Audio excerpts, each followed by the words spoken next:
Good morning. Welcome to the program. Today is Thursday, March 21st, 2024.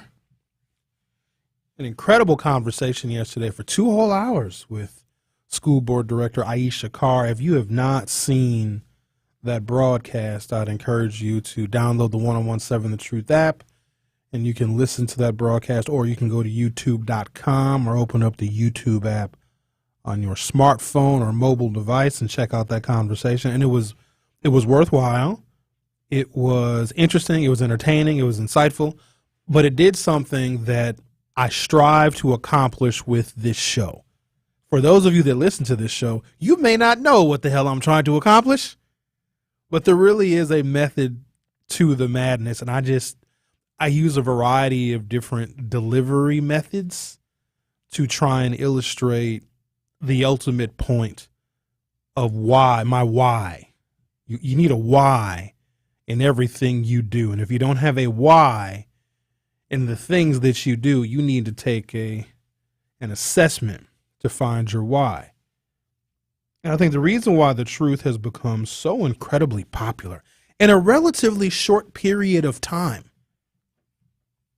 is because there is something specific that we all do here in different ways.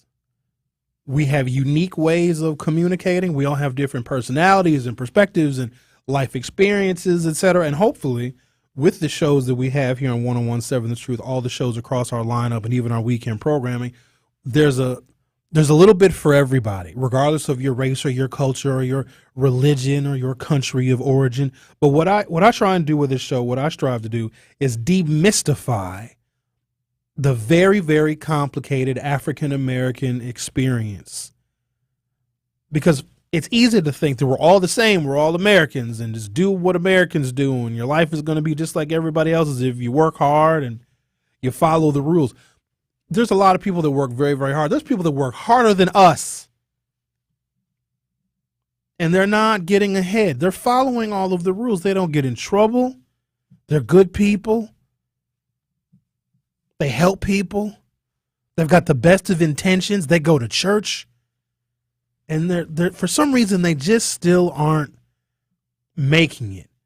All that we have told them to do, they are doing. Every rule we have created, they follow. But for some reason, they are not making it. And all too often, those people are African Americans. I have to demystify the fact that we have a different relationship with America. We as black people have a different relationship with these institutions. And this may be news to a lot of you. Good. Then maybe we can foster some understanding. Some of you won't be able to understand it. Some of you won't be able to comprehend it. But we have a different relationship with the Milwaukee public school system. That is why we needed to have that conversation yesterday. We have a different relationship with the police in this city or cities across this country. We have a different relationship with banking and financial institutions and money. We have a different relationship when it comes to our managers and the labor that we provide. We have a different relationship with capitalism. And I seek to demystify how different our relationships with these American institutions are, so we can look at America for what it is, not what we were told it's supposed to be. Different people have different relationships with this nation.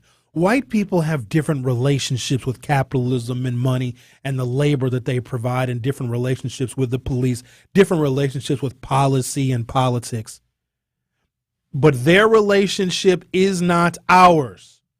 In fact, the white experience in this nation is changing rapidly.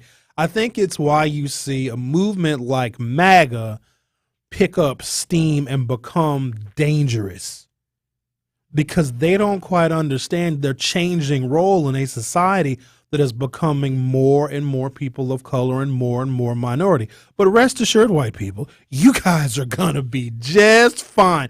In fact, this may be a moment or a lesson in humility for you. But don't worry, you guys are going to be good. I assure you. Now, being a minority is going to suck. You're not going to like it at first, but then you'll see the benefits, the affirmative action stuff, the college admission stuff. You'll start to see the benefits in a generation or so, but easing into being a minority, that's rough. It's a rough one. When you think about it, white people went from, in a couple of hundred years, not even a couple of hundred years, in 59 years. Okay, and not all white people, because some white people are new, like they're new European white people. You know, they just got here, so they weren't here a long time ago. But a lot of y'all who pride yourself on your heritage, like, oh, my family is from England, or they're from Scotland or Wales or Ireland or somewhere. So not talking about the new white folks, I'm talking about the old ones, the ones that have been here for a while, the ones that can trace their history back to the Pilgrims and the Mayflower and all that stuff. In 159 years, which in the grand scheme of things is not a long time, in the long view of history, 159 years is not a long time at all. In fact, it's a blink. It's 3-4 generations, give or take. White people went from owning human beings to having student loan debt. Think about that. That is a monumental shift. That's got to be a terrible disappointment. And in that same period of time, now I know there's some nuances and some gray area in these blanket statements that I'm making, and these gross generalizations that I am making. But in that same period of time, when white people went from literally owning people, they would go buy us. They would go buy black people. I think I need another one to help with the dishes. And they would just go to the auction and get a black person. And not quite that simple, but for the most part, for the purposes of me being succinct, that's kind of how it was. Like, oh, we need more help. Let's go buy help. Purchase them and own them forever. In that same 159 years, black people went from being owned, went from the plantation to president of the United States. You want to talk about a reversal of fortune? Now, let's be clear. Other white people, other white men have still been president. I have a feeling that after this Donald Trump, Joe Biden matchup in November, the person after that is likely going to be a Caucasian person who's going to be president again. But in that period of time, that 159 years, the most crucial, in my opinion, the most crucial period of time in all of American history, the monumental shifts on race and culture and gender and LGBTQ have been incredibly profound. But there's a lot of details in there that we often don't discuss. And what I try to do with this show is provide those nuances and how these different groups of people interact with America. You guys get all bent out of shape about the trans people and the LGBTQ plus IA people. I'll admit, first one to admit, okay, I grew up in a very homophobic America. Very. First time we heard about AIDS, it was a terrible thing that the gays got, and we used that to further dehumanize them. The world was intensely homophobic. I would argue the world still is. Whether I understand it or not, whether I agree with it or not, is of zero consequence to someone who is gay. But what I need to do is understand how someone who is gay or trans or bi interacts with American institutions. How are their lives different and transformed when they're just being who they are, who they were born to be? That I believe. Women do not interact with America the same way that we do as men. In fact, they have lost a right so preservative and so fundamental that it's shifting the whole political universe. Like America right now is literally, it's tilted. It has tilted because of the Roe versus Wade decision, which is an incredible slap in the face to women who have been voting Republican their entire life because they literally and figuratively screwed themselves. But now I need to have this opportunity and take this opportunity to, as best I can, and by hearing from women, of course, and amplifying and elevating women's voices, how they interact with America differently. They interact with the political system way differently because they lost a fundamental right, a reproductive right, a right to make a choice about their own bodies. I can't even close my eyes and imagine if women politicians, with the help of some men, but mostly women politicians, took a right away from us men. Let me tell you what men would do. We would burn the world down if women politicians, with the help of a few men, because there were some women who are anti-abortion, who want a federal abortion ban. Not a lot of women, but there's like 17 or 35 of them. There's a few. Could you imagine, fellas, if women said, what could they even say? I have no idea. You can't get a vasectomy? Well, no, because y'all don't want to get vasectomies anyway. Men can't drive cars after 9 p.m. I don't even know what women could even take away from men. We can't even imagine it. And so it's very, very difficult for me to try and understand how women must feel. And then we're all expected to vote. You know, I talk about voting a lot on this program. This is something else that I strive to do, get people more politically informed. Hopefully that information turns them into engaged voters, but it's kind of tough because depending upon what's going on, so a couple things. Depending on what's going on in the country, what's going on in your life may determine your level of political participation. But if you're not doing well financially, if you're out of a job, if inflation is really getting to you, if your transportation costs are going up, whatever the case may be, you might want to blame a politician. You might be a little bit more politically engaged to vote for one party versus another. But what about when you're fine? You guys ever think about when you're fine? Like things are good. Work is good. Money is good. You're comfortable. You're healthy. Your blood pressure is a cool 117 over 78. That's very good blood pressure, by the way. Strive for something less than 120 over 80. What about when you're good? What then is your motivation to vote? And whom are you voting for? If you hate the Joe Biden economy, which I don't know why you would, you might be more inclined to vote for, well, whether you vote for Trump or not, that's another conversation, but you might be inclined to vote for Republicans that are running for the U.S. Senate or the House of Representatives. But what if you're fine? I want to have a conversation today with people that are fine, and of course people that are not fine, but if you are fine, things are good for you. You live in a state where you can still get an abortion, money is coming in, you got job options and job opportunities, your kids are good, everything is fine. Then you need to vote for someone else. Does that make sense to you? If you're good, listen to the people that are not. And there is going to be a political ethos for the people that are not good. You who are fine need to vote for people that aren't good. Because if you're good, you don't have anything to worry about. And if more people are good, we all have less to worry about. Got a lot I want to discuss with you today. The mayor of the city of Milwaukee, his name is Cavalier Johnson. Some of us call him Chevy.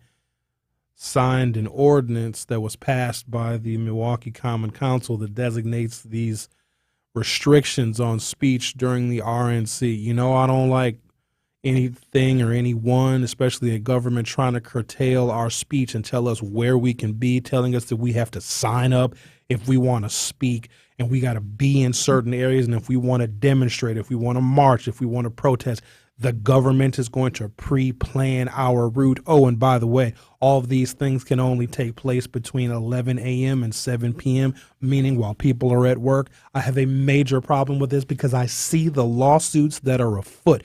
We are a city that loves to get sued. I think it makes us horny. I think we get horny when we get sued. It turns us on. And we don't even have money to pay people. We're going to talk about that.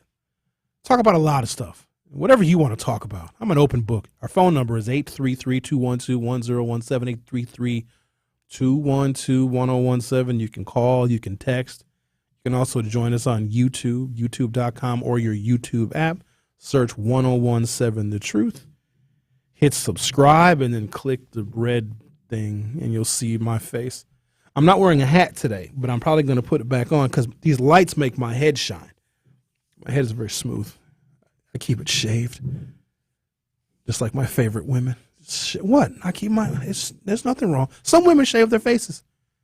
You're listening to The Truth with Sherwin Hughes on 101.7 FM. I'll be right back.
Welcome back. Milwaukee Mayor Cavalier Johnson has signed an ordinance restricting demonstrations during the Republican National Convention, which will take place July 15th through 18th. Just that headline, which is accurate and it's factual, is so disturbing. During the Democratic National Convention that essentially wasn't, I watched that convention from my computer screen in my home office. Largely a virtual convention. But there were some barricades near like 4th and Kilbourne. That's right over by the Panther Arena and the Milwaukee Theater, the Miller High Life Theater, if you are familiar with downtown Milwaukee. But the barricade was, and there was supposed to be, like, there was some events. There was like press events, that were in either the Panther Arena or the Miller High Life Theater / Milwaukee Theater. But that barricade was just like a half a block away. So if there were to be protests and demonstrations at the Democratic National Convention, the people who would have demonstrated and or protested would have been a stone's throw away from where some of the events were happening. What we are seeing and what we are facing right now with the RNC and these rules and these zones and these security zones is really bordering on unconstitutionality, especially when the government itself is making determinations of where people can be, how long they can be there, and who can speak. I have personally never seen anything like this in my entire life, where you have to register. And I put the website on the Hughes Views Facebook group. So Hughes Views is the Facebook group that corresponds with this radio show. Some of the things that we discuss here, some of the articles that I share, I will put in the Hughes Views Facebook group. It is a private group. You have to be approved by me. If I read some stuff on your profile, you're not going to get in the group, but it is for the people that listen to this show and want more information about the information that I share. There's no trolls in there. There's no Trump people in there. I am totally okay with profanity, as long as you guys aren't cussing at each other. But because we all basically have the same viewpoints on the larger political issues, everybody gets along for the most part. But if you think something effing sucks, you can say it in that group. So Hughes Views is the name of the group. And so I put the website that you're going to need. I can't even believe I'm saying this. There's a website you have to go to, and it goes live tomorrow at noon. I think I put in the group on the post. It goes live today at noon. It goes live tomorrow at noon, where you have to sign up. And they're going to, get this now, they're going to assign you a slot if you want to speak, because they're going to have a podium set up and a microphone. The city is going to set all this stuff up. Here's the other thing. We don't know where. We don't know where they're going to put you. Some have suggested Pierre Marquette Park, which is about 1,200-ish feet away from the Fiserv Forum, where the majority of the RNC events are going to be held. I don't think that's close enough. So the only reason why they would do something like this is because maybe the Secret Service has received credible threats. And again, I'm not privy to that. But to tell us that we have to sign up, give your name, and they're probably going to vet everybody. That's why I'm also very cautious in telling people to sign up. We go one of two ways. Either everybody and their mother signs up. Whether you go and speak or not, everybody and their mother should go and sign up to speak or to, quote, protest or demonstrate at the RNC, not even knowing what time slots you're going to get, not even knowing where the events are going to be legally able to take place, which I've got a huge problem with. You think that we should be okay with law enforcement telling us where we can and cannot be in our city, where we pay more and more and more of our taxes for everything in this city? That is unconstitutional at its finest. And this happened in 2016 when they had the RNC in Cleveland. Was it Cleveland? Dayton, Cincinnati, Cleveland. It was Cleveland, 2016. The city of Cleveland tried to put in similar rules for the 2016 RNC when Donald Trump was first nominated by the Republican Party. And they said, well, you can't be here if you're going to protest. Here's what the route has to be. So the city of Cleveland did something very similar to pretty much the same as what the city of Milwaukee is doing right now, telling people where they can be, where they can't be. And oh, by the way, if you violate whatever these rules are, the city of Milwaukee is putting in the fines begin at $500.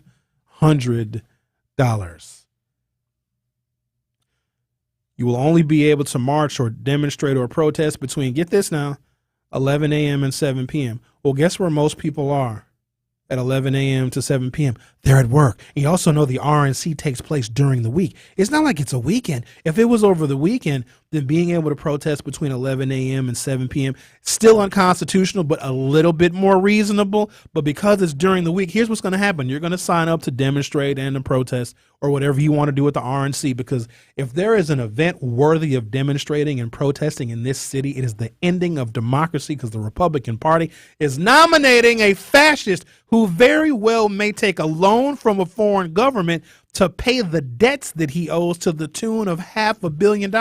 Ain't this something? Donald Trump, the billionaire, can't even pay $500 million. He lied to you. He's not rich. He can't even get a bond for the interest of the money that he owes in fines and fees and defamation lawsuits. The emperor has no clothes. He can get that money from a foreign government. You know, one of the things that they ask you when you get top security clearance in this country, does anyone associated with a foreign government have any leverage over you where you would be a potential target for blackmail? Donald Trump has to answer yes. Isn't that crazy? So if you believe in, fairness, freedom, democracy, a woman's right to choose, the ability for people to vote, if you believe that human beings can't be illegal, et cetera, then this would be an ample opportunity for you to have your voice heard. But when the city of Milwaukee is doing the bidding for the Republicans, because they don't like protesters, I talked about it's something like 250 bills that Republicans have passed or attempted to pass around the country to literally make protesting illegal. We are actually doing that here to accommodate the Republicans during their convention the week of July 15th. We are a Democratic city, and I need to remind people of that. I need to remind people this is a Democratic city, and the people of this town didn't even ask for this convention. But that's fine. We got it anyway. But what you cannot do is tell us where we can be, when we can speak, and for how long, and tell us when we can go home. You cannot do that. They did that in Cleveland in 2016, and the city got sued. The city got sued so bad, they were just handing out $50,000 checks because what they implemented was unconstitutional. They were just handing them out.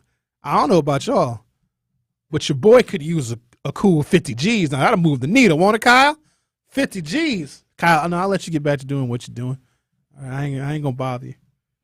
Talking about in Cleveland in 2016 when they implemented these same rules in Cleveland, and because they had to relocate people and move people and they messed with people's constitutional rights in Cleveland, and Cleveland got sued. All right, I'm going to do this. We're going to take a break, come back, and talk to Alan. This is going to be a doozy. So Alan is a Trump supporter, everybody. So for those of you that may be unfamiliar with him, and he's on line one right now, but we're going to take a little intermission, and then we're going to come back and talk to Alan. If you want to be like Alan, I mean a caller, not a Trump supporter, 833-212-1017, 833-212-1017. And also, make sure you download the free 1017 The Truth app, where you can stream this program and all the other programs across our lineup. If you ever miss a show, you can go to the 1017 The Truth app and listen to the shows you may have missed. The Truth with Sherwin Hughes. Will be right back.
So tomorrow at noon, the City of Milwaukee website will be live, in which you are required to register if you want to speak or protest the RNC.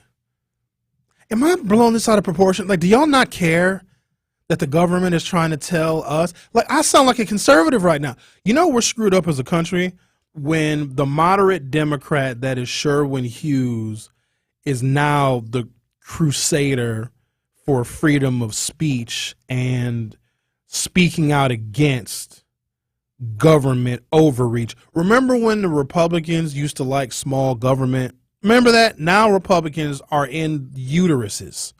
And I think it's the only time Republicans have ever been in a uterus. They don't get a lot of uterus. Let's talk to Alan. You're on 101.7 The Truth. How are you? I'm doing okay. How are you? I just came in. I was outside putting some coffee on our plants and covering some stuff up here. It's too early to plant, Alan. No, we don't plant. If you saw my house, if you drove by and saw like what we have we got 4 lots going east to west up here. My wife, we got extensive landscaping. I mean, we did it all ourselves. Okay. Well, I did it. She planned it. The kids used to help me too. But so I already started. Those warm days, I was out clipping and cutting, and I'm trying to do my beds. I had this place, Naturescape. And Alan, did you call me to talk about landscaping? No, I called you to say I actually agree with you about this protest thing. You know, here's the thing. Here's the thing. What they're trying to do. The one I'm watching is Chicago. You remember the last Democratic convention, and you're not old enough. My cousins got their heads cracked down there in '68. They were hippies. This is going to be it's going to be buck wild, man. But you know, you got to roll with it. I don't think you should limit what anybody has to say. Although I will say this, Biden and them, they sure did a good job of limiting people on the internet and all the things they were doing. I didn't really hear you complaining about that. How did Biden limit people on the internet? They wouldn't let you talk about certain things. You know, how many times you couldn't talk about the COVID? You couldn't talk about... What do you mean you could? Explain this to me. Where on the internet could you not talk about COVID? You couldn't talk about COVID on Facebook. Then that's a Facebook policy. That has nothing to do with Joe Biden. The government, hold on, Alan. You couldn't spread misinformation that was fact-checked and deemed to be false. Who declares misinformation, Sherwin? Some robot? A fact, air quote, checker? If somebody posts on Facebook, COVID doesn't exist and it's not real, there's fact checkers that would say, yeah, there's 1 million Americans that die because of COVID. COVID is actually real. Well, there's 1 million Americans who died of AIDS. There's 1 million Americans who died of flu. But, Alan, that had nothing to do with Joe Biden. Okay, just as long as... I can tell you spread misinformation. Do you understand that COVID started during Trump? COVID started during Trump. Alan, get to your point. You know how COVID got here? You want me to really tell you what happened? The kids accidentally brought it back from China after the New Year's break. Okay? Look where it hit, and then look how it spread. Massive amounts of people from that part of the world come and go during that time. Alan, did you get COVID? Did you ever have it? I've had COVID. I was a teacher, Sherwin. I had COVID 4 times at least. The one that was scary was that RSV stuff. I had that last year. You had COVID 4 times, and it didn't take you out. Damn. Right. No, it didn't. It laid me up a little bit, but it didn't kill me. Actually, what took things out is when they closed the schools down and we had to do virtual. So let's just say you had 30 kids in your class. Okay. Out of those 30, maybe 10 would actually show up for class. Then they'd I didn't want to have their cameras on because they were at home, right? I don't want to see your house. There's a privacy thing with that because you're not the only one in the home. And what you're doing is none of my business. What your parent, I don't care about that. I just want you to be in class. But we'd have maybe 2 kids who actually did anything. And, you know, be that as it may. So we went from Joe Biden shutting down stuff. I need you to get to a point, Alan, because I have another person that's the point is I actually agree with you for something. I want to talk to you about the money, about the Donald Trump money. Donald Trump is wealthy. No, he's not. Donald Trump is no, he's not. No, we got to end the phone call. Let me ask you this. Why are we yelling? Why are you yelling? Okay, because you can't grasp money. If you're rich, you can't go take $1 million out of the bank in cash. Donald Trump said he had better than $400 million liquid. He does not have that. He can't even get a bond for the lawsuit. He's already paid a bond for one of those. No, he hasn't. Okay, thank you, Alan. Sherwin. I'm glad we agree. We agree on one thing. All right. I'll be we're gonna go see Mr. Trump though. We'll be there. We'll be inside. I'll see you too. I'm gonna be credentialed. Maybe someone will spit in my face and I can crack their head. Okay, nobody's gonna see that. Did you hear that? He's inciting violence. See, that's what I'm saying with Trump supporters. January 6th all over again in Milwaukee. Don't say that, Kyle, because it very well might happen. Because Milwaukee folks, we're salt of the earth. We don't play that, and we don't really like outsiders. We don't like them that much. As long as they come here and they well behave. But if an outsider, something like a tourist comes here, and if you act too touristy, we'll leave you where we find you. Hi, Eileen. How are you? Oh, good morning, Sherwin. Sometimes I think your show is an ADHD convention. Probably. Because I'm like, can we ever really stay on topic? I tried to, but anyway, Alan is the one that said that Joe Biden was limiting the speech on the internet. Oh, hot dog. He was all over the place. I'm like trying to keep up. Now, you need to stay on task now since this is an ADHD show. Yeah. Let's talk about protesting during the convention. Okay. And the city ordinance. I really hope and pray our city does not get sued again. I think that if we really covered the pages back and saw how many times the city has gotten sued in the last 4 years and how much money, taxpayer money, went out to lawsuits that settled instead of going to court, it's sad. It's really sad. And I don't think we can take any more of that. That's my thought on that subject. As far as protesting during conventions, as far as designating places for people to protest at political conventions, that's not uncommon. And you'll see that in Chicago with the Democratic National Convention. And, you know, we were talking about Cleveland. And certainly we don't want to withhold our speech rights, but we also want to make sure that people are safe, and in particular, the protesters, against a very volatile, amped up convention crowd that we expect to converge in Milwaukee.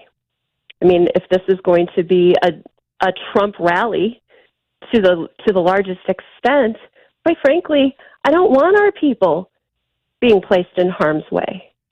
So I think that the city and the organizers are trying to find designated locations where protesters can protest. And then also, there's also the proper security to keep the protesters safe from the crowds that are going to be coming here. Now, that makes sense. That's a thought there. But I also know that if you want to... With limited resources. Fair enough. Well, not necessarily. We have got federal resources. We've got 5,000. They're saying 5,000 is going to be more than that.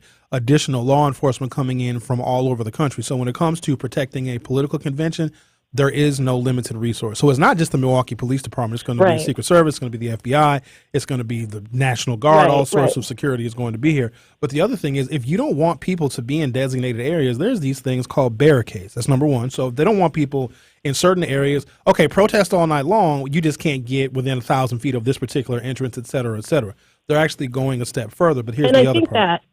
The Trump people that want to also protest the Antifa and the liberals and all the Democrats, right? Because there's going to be Trump supporters that are going to come to Milwaukee. They won't necessarily be credentialed to get into the convention, but they want to be out there showing support for Trump. They're not going to have the website to register to be able to speak in a protest. That's what the problem is going to be. Well, because all these people are going to be, and that's going to be an issue as well, because everybody is going to get arrested because of the unconstitutional rules being created by the city. They got the city of Cleveland sued. And somebody had asked me, oh, how come the city of Milwaukee isn't familiar with what Cleveland did? We are, and we're doing it anyway because the people that are leading this mayor, and I'm afraid of this mayor because he doesn't have a political base in the community. His base is the political class in this city, which is dangerous because if he had an actual political base, he would know that he should not have signed this ordinance in the first place. But Eileen, I appreciate your call, and don't get arrested, please. Well, you don't get arrested either. One more thought. All right. That we haven't thought about, that Nobody's saying that you can't project messages onto buildings. And when you're talking about protest messages and the way that they can reach a whole bunch of people, in other cities, in D.C. in particular, get a projector, project it on Fiserv Forum or other buildings with protest messages. And then you are targeting your protest message at the sites. And I think we just need to be very creative in how you create the messaging and where you place it. And you can do that from anywhere. And that works very, very well. All right, thank you, Eileen. So those were my thoughts. All right, appreciate your call. Day. You too. So Eileen just said, just get a bunch of sidewalk chalk and just write. They are not going to allow people anywhere near the Fiserv Forum, anywhere near it to. She said, get a projector. No, I want to be out there with the people. I'm gonna get arrested. I need to start a GoFundMe from my bail account. They're not going to credential me, Kyle. You think so? Yeah, you're on the list. Oh, I am? Yeah. All right. Well then, ha, suckers. Good luck outside. I'll be inside with Trump. The Truth with Sherwin Hughes will be right back. More of The Truth with Sherwin Hughes is next on 1017 The Truth, The Truth app, and 1017thetruth.com. What's good, y'all? This is 1017 The Truth's Telly Hughes, and I am Milwaukee. The goal of Truth Be Told with DT and Telly is to provide a platform for citizens of Milwaukee and Truth Nation to have their voices heard about concerns that have daily, direct impact. So join the home of Milwaukee's realest conversations where you can speak your truth. We are the award-winning 1017 The Truth, Milwaukee Black Talk. 0% interest for up to 3 years at Pella Windows and Doors of Wisconsin. I'm Gina Della from Pella. Pella's free in-home consultations make replacing or redesigning your windows and doors easy. We go beyond just measuring and handing you a quote. We take the time to listen and educate you on all your product options. And with DesignWorks, you can see what your home will look like before you buy. It's 1017 The Truth's Dr. Ken Harris for Pella Windows and Doors. If you've been waiting to replace broken windows and doors, or you want to revitalize your home with a new look, now's the time to get it done. Because from now until March 31st, you get 0% interest up to 3 years at Pella Windows and Doors of Wisconsin. That's right. Pella now, pay later, 3 years later, in fact. Pella can also customize, providing nearly endless possibilities, maximum design flexibility, featuring dramatic sizes, custom colors, finishes, profiles, product types, everything. Order by March 31st and get 0% interest for up to 3 years. Set your free consultation at PellaWI.com. Certain restrictions apply. Associated Bank knows your small business isn't just a venture. It's your dream and a vital part of the community. And we're not just a bank. We're your neighbors. We're looking out for you. That's why Associated Bank offers quick online applications and approvals with funding in as fast as 1 business day, checking with no minimum balances or maintenance fees, and prompt customer service. Explore our products at associatedbank.com/business or visit a branch for more details. Subject to credit approval. Member FDIC, Equal Housing Lender. Increasing taxes while families are paying more for everything from gas to groceries is wrong. Milwaukee voters should oppose increasing property taxes by nearly 30% in order to provide increased funding, yet again, to Milwaukee Public Schools. They've already wasted nearly $1 billion in new taxpayer funding, and now they want more? They don't even have a plan on how they'll spend it. Enough is enough. Milwaukee voters should just say no. Paid for by Enough is Enough. Vote no.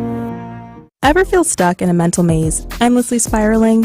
Sometimes an encouraging reminder helps. Be Sad, Keep Going is a mental health and wellness brand by Marina Miranda Creative that reminds you it's okay to feel sad as long as you keep moving forward. By embracing your emotions, you're not just improving your health, but rewriting the narrative for generations to come. Join the movement today and claim 10% off their range of apparel using code KEEPGOING10. That's KEEPGOING10 when you visit MarinaMirandaCreative.com. Be Sad, Keep Going is dedicated to improving mental health by reminding you of your resilience. You are listening to The Truth with Sherwin Hughes on 1017 The Truth, The Truth app, and 1017thetruth.com.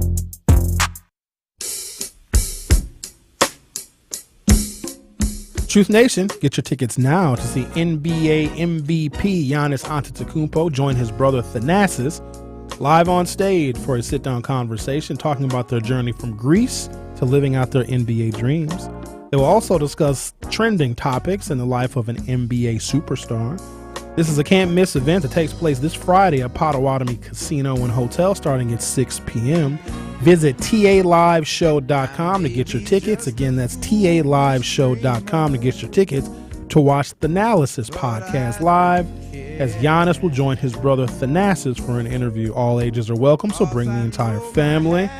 The Analysis Live presented by Carbliss. Can't wait to see you this Friday night. Again, visit TALiveshow.com to get your tickets today. I was told that I cannot make fun of their accents. I was told that I just hope that their English has improved. Giannis, when he got here, y'all need to appreciate the fact that he didn't speak any English at all. And now he speaks some. Our phone number here is 833-212-1017, 833-212-1017. Ray says, via our text line, my question is, if the city of Cleveland got sued, then why didn't our common council know that? There's something about this council, y'all. So the council itself is in transition. When Milwaukee is shifting, there's a lot of demographic stuff happening in Milwaukee. African Americans are the largest minority group. In fact, African Americans were like 39% of the population in the city. Caucasian folks are 38%. So we are the largest racial group in the city. But the institutions that are Milwaukee have not yet adjusted to that fact. The other thing is African Americans with means, with high levels of education, earning potential, money, opportunity, etc., leave the city. They leave the city of Milwaukee, or they leave Milwaukee County, or they leave Wisconsin outright. There's still some very successful African Americans here, but not enough to move the policy needle to be more reflective of working class and poor African Americans. And so the council is very fragmented. I'll give you my thoughts on Jose Perez as a council president on another day, because that'll take up too much time and too much of my energy to do it now. But I don't think that he is the right leadership personality to lead a council that doesn't really have any kind of a direction.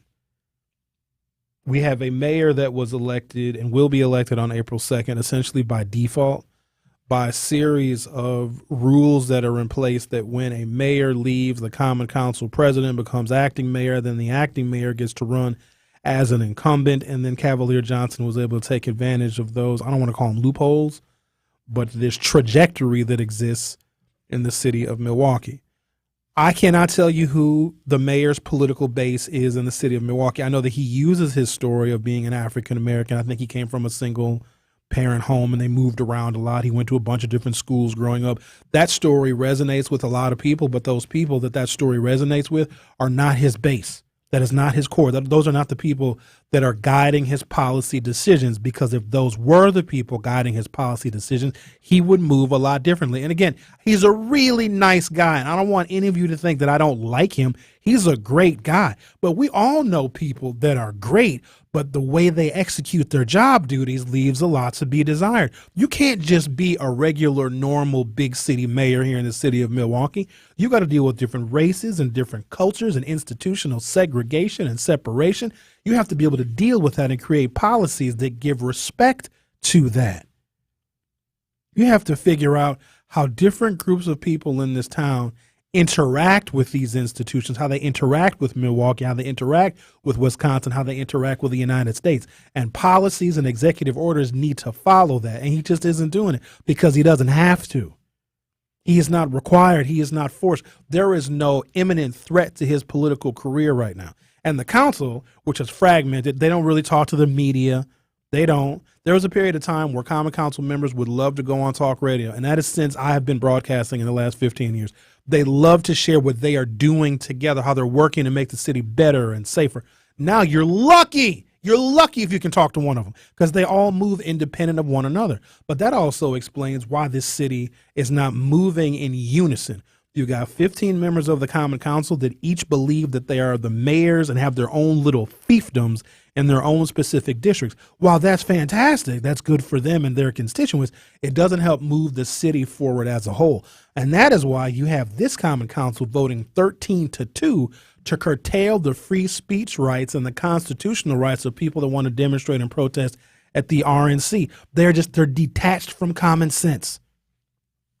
They're so happy that the RNC is coming here because they believe there's going to be some huge financial windfall. If they got to curtail our constitutional rights to get the money and make the Republicans and Donald Trump feel happy and safe, they'll do it. The Truth with Sherwin Hughes will be back for hour 2. Truth Nation, it's Telly Hughes from Truth Be Told with Denise Thomas and Telly Hughes, and I have to let you know that the best morning show in the country is streaming live on YouTube every weekday from 7 a.m. to 9 a.m. Yes, DT and I are now waking you up in the a.m. live every weekday on YouTube. So go to YouTube right now to subscribe to 1017 The Truth so you can watch Denise and I get your morning started off right. Milwaukee Black Talk is now streaming live on YouTube. 1017 The Truth and Associated Bank have teamed up for our Black-owned business give back. Each quarter, we'll be giving away $6,000 worth of free commercial advertising for 3 months to 5 Black businesses. To sign up for your business's chance to win $6,000 of commercial campaign marketing on the award-winning 1017 The Truth, visit blackbusinessgiveback.com. That's blackbusinessgiveback.com. Let's rebuild our community's backbone through exposure on the truth. For official rules, head to blackbusinessgiveback.com. Associated Bank, member FDIC. The impact of a meal goes well beyond feeding our bodies, because when people don't have to worry about where their next meal is coming from, they can truly thrive, like Marta.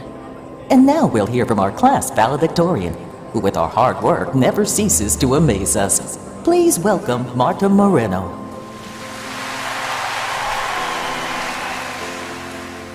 And Alex.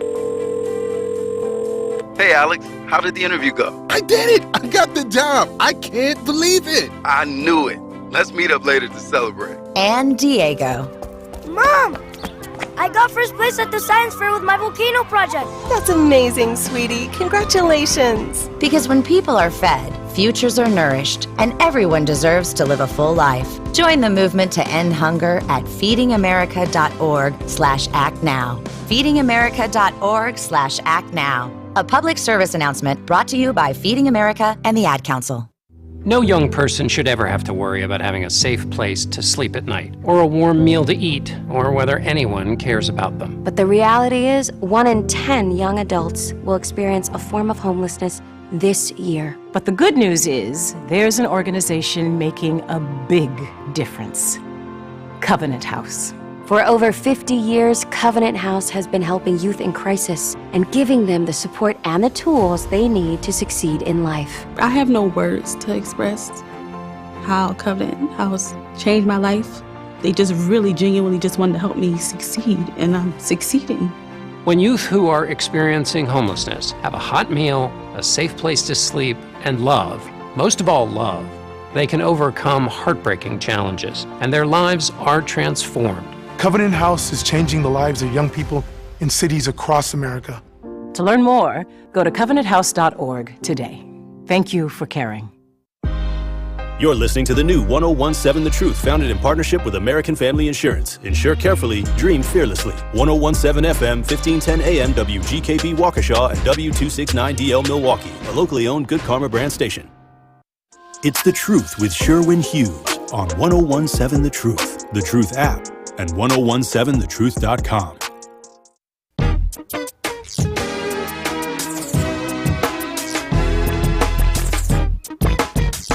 Welcome to Hour 2 of The Truth with Sherwin Hughes. So I try to demystify how different groups of people interact with America and America's institutions. Because what I found is that people are pretty much the same. The differences are how America treats people. We all want the same things, don't we?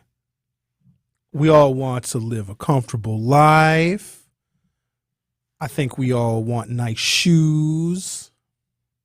We want to have a nice haircut. You want to go to the doctor when you're sick and not have to go bankrupt.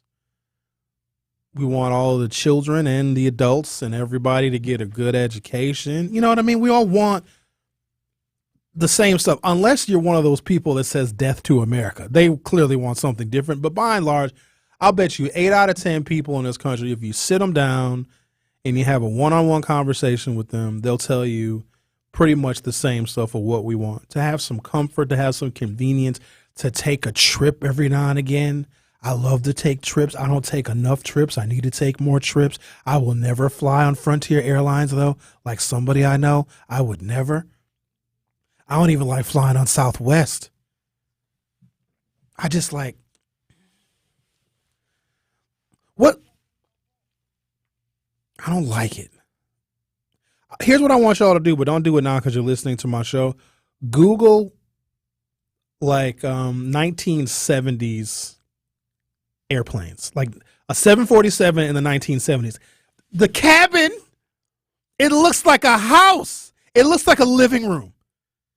So when somebody put this picture on the internet and they showed a picture of what it looked like to fly in the 70s, I would fly everywhere. Do you understand me? I would take way more trips. Flying on planes is uncomfortable. I don't like it. And sometimes, and you never know how full the flight is. Or maybe you know how full the flight is, or maybe you don't know. I don't know. But you always end up sitting next to somebody weird. And on flights, I like to snooze. I like to get me a little nap because it shortens the duration. I bring a device. Maybe I watch a movie because sometimes they have in-flight entertainment. You can watch a little movie on your little tablet or on your phone. Sometimes I do that, but I'm going to fall asleep. Sometimes I bring a book, like I'm really going to read a book on a flight. I fall asleep. And when I fall asleep, I lean. I lean over sometimes. Sometimes I lean into the aisle. And when people are walking past me to go to the bathroom, they hit my head, and I don't like that. Or if I lean the other way, I'm leaning on a stranger's shoulder. Sometimes strangers are very polite, like, oh, sir, oh, excuse me. They'll say, oh, excuse me. I'll be leaning on their shoulder because I fall asleep. My head is heavy and it's big, and I can't just sleep. And you can't even really recline when you're on a flight. You can't recline. You can recline a quarter inch. Sometimes I lean.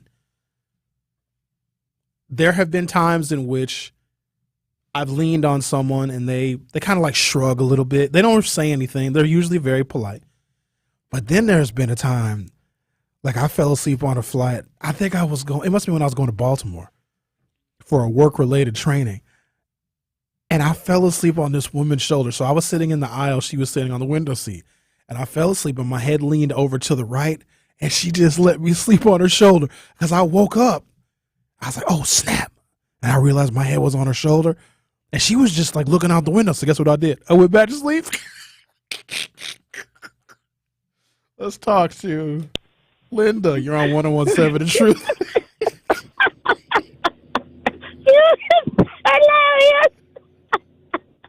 You fell asleep on that woman's shoulder, a total stranger. And she didn't mind. She was a very nice lady. And we didn't. And here's That's the thing. Nice. When we that landed, is so nice. When we landed, we didn't say a word to each other. She didn't say nothing to me. I didn't say nothing to her. It's like we had sex and just want to ignore the whole thing. Oh we didn't speak. We pretended like it didn't happen. We didn't even make eye contact because I technically slept with her. See, that's one of those casual sex, you know. But I didn't have sex with her. I just leaned on her shoulder and she let me nap. Didn't. I'm just saying. Yeah, I know you didn't. I'm just saying it was a casual sex in the air. But good morning, Professor Sherwin. Good morning, good comic brand. And good morning to all the good black and white people of Milwaukee. What's happening then? Guess what, Sherwin? What? I'm on my way back from NOV. And first of all, what the hell was you doing over there? And second of all, why do you need to tell us that? You sound like anyway. Were you on the air? No, listen. After your interview with Aisha, I called her and we hooked up. And I, had a lengthy conversation, and we had a very rich, conversation. And we plan on bringing DeAndre into the, circle. And so she invited me to come to NOV today to speak on the referendum with her. And so I said, okay, because, this is important because it's coming before my gym time. And, so I don't like to, get up and go places before I go to the gym. Anyway, so I go there. I'm waiting. Whose show? Was it Michelle's show or Keith's show? Keith. Okay. Keith. And so, guess what? Aisha forgot to tell me it's tomorrow from 7 to 9. So I'll be back 7 to 9 with Aisha on NOV tomorrow, talking about the referendum. Oh, all right. Well, thank you for advertising where you're going to be on another radio station. But I would like to, elaborate on the topics that you were talking about. I got some things that I wanted to tell Truth Nation, but I'm going to leave it for Fun Friday. No. Tell us now. Because if you think you're going to call here and talk about your conversation on another radio station, and let me be clear, I love everybody over at NOV. That's my family over there. But this is business right now. So if you're going to call us to talk about what you talked about over there, you better say what you got to say now, Linda, because I may not take your call tomorrow. No, I'm not going to. I know I'm not going to talk. No, Sharon, you my first love.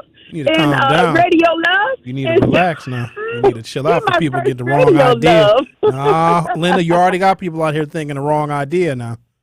No, they don't. Oh, no, yes, they do. You need to keep it in your pants, Linda. You hot in the pants. We adults, and I don't believe in this robot conditioning that they trying to put us into. We're humans. Let's be human. It's okay. We know how far to take it. We're intelligent people. So, yeah. So I'm just going back home, and I'm going to get ready for gym and just go to gym and enjoy Sharon's show. All right. Okay. Thank you for calling. Thank you. Okay, then. All right. This is why I can't stay on task. Call about nothing. The caller says, Professor Hughes, Eileen must work for Paramount Studios. No regular projector will be able to be effective from the distance Chevy is allowing protesters to be from the Make America Confederate Again convention. Here's the point that I'm trying to make. And I want everyone to be on the same page, and I know that that's very, very difficult. But when it comes to government overreach, this is why I am so fearful of what Trump will do if he gets reelected. He will supersede and sidestep the Constitution. Why do I think that? Because he told us he wants to suspend the Constitution. We do not live in a dictatorial, authoritarian, tyrannical society. We can't. You guys need to understand how much tension there is in America. Do you understand how much tension there is between migrant and citizen, between black and white, between Asian and non-Asian, between atheists and Christian? Do you know how much tension that we have? And if we have a leader that suspends the Constitution, this country is only a moment away from falling into chaos. And so when I see my city that I live in, the abuse that we take for living in Milwaukee, whether it's our lack of public safety, but our increase in taxes, the exacerbation of poverty and hopelessness, and a full third of this city, we put up with a lot to live here. And then when I see this city, democratic city, creating rules that curtail the free speech and constitutional rights of people in this city that never asked for that convention, I have to say something. And if I don't say anything, then I need to hang up my microphone forever. They don't get to do that. You don't get to tell people in this city who are providing the tax revenue for the convention to be here in the first place that we have to sign up to speak. We have to be told where we can be and where we can't be between the hours of 11 a.m. and 7 p.m. where most hardworking Milwaukeeans are on the job. That is insane to me. We don't get to adopt a Trump-style philosophy in a Democratic city. If I knew all this, then I would have protested them bringing the convention here in the first place. But I didn't think that they'd be dumb enough to choose Milwaukee. This is not hospitable ground for that kind of political thought for the Republicans. It isn't. It's not. They don't do well in Milwaukee at all. They do terribly in Milwaukee. Even if we have terrible candidates, the Democrat is going to get 70+% of the vote in Milwaukee County, no matter what, even if it's a bad candidate. That is not fertile ground to have your convention. Now, Wisconsin, on the other hand, is fertile ground for the Republicans. But then have the convention in a Schwabenon or Winneconne, or have it at Lake 5, Wisconsin, or Marathon County. Oh, that's right. They can't because in these little rural podunk towns, they don't have the infrastructure. So they're taking advantage of us here in Milwaukee. Quran says, please stop using the name African Americans to represent American black people. The Republications, that's what they said. Quran said the Republications are already burning books online with black people on the cover or in the pages. States are working at not including us in school education. There is a sentence in MPS books for young people that says slavery was an economic necessity, and that's it. We can't let our history in the country be erased. So if my family came here in an airplane of their own free will, got citizenship, and became citizens, African Americans, please don't help them erase our past. All right. Well, okay, I won't, but please stop using the name African Americans to represent American black people. So what are we? So what am I? I don't like that we changed our identity. We used to be Negroes. Apparently Benjamin, who's one of our esteemed producers and soon to be hosts. Oh, did I say that? Yeah, I said it. He doesn't like the term Negro. Okay, so then after Negro, we were black. But no, before Negro, we were colored. When were we colored? Or are we still colored? Whatever. Colored, then Negro, then we didn't like that. Then we became black because that was black pride and black power and the black power movement. And then I think Jesse Jackson said, let's call ourselves African American. And we like, all right, cool. We like you, Jesse. We'll call ourselves that. Now we are, what is this, Quran? American black people. I like African American because it gives respect to the continent, but it also talks about the fact we are Americans. We are more American than a lot of the whites. I can trace my family history, at least on my maternal side, to like 1790. A lot of white folks weren't here in 1790. Y'all just came, like the Irish came when they ran out of potatoes. Did you guys know that there wouldn't be any Irish people in America if they just would have, if they had potatoes in Ireland? Because apparently the Irish people like potatoes and whiskey. Think about it. I'm not just making this stuff up. The Notre Dame, the college, what's their mascot? It's a little drunk leprechaun with his dukes up, right? He's a little, he's a leprechaun. Shout out to the Irish. We love the Irish. We celebrate St. Patrick's Day, even though I don't really agree with, I don't celebrate St. Patrick's Day like that. But no, I don't mind the term African American. We've been here a very long time. I think we've earned the right. We've always earned the right to be Americans. In fact, we're the only people whose citizenship has never been questioned.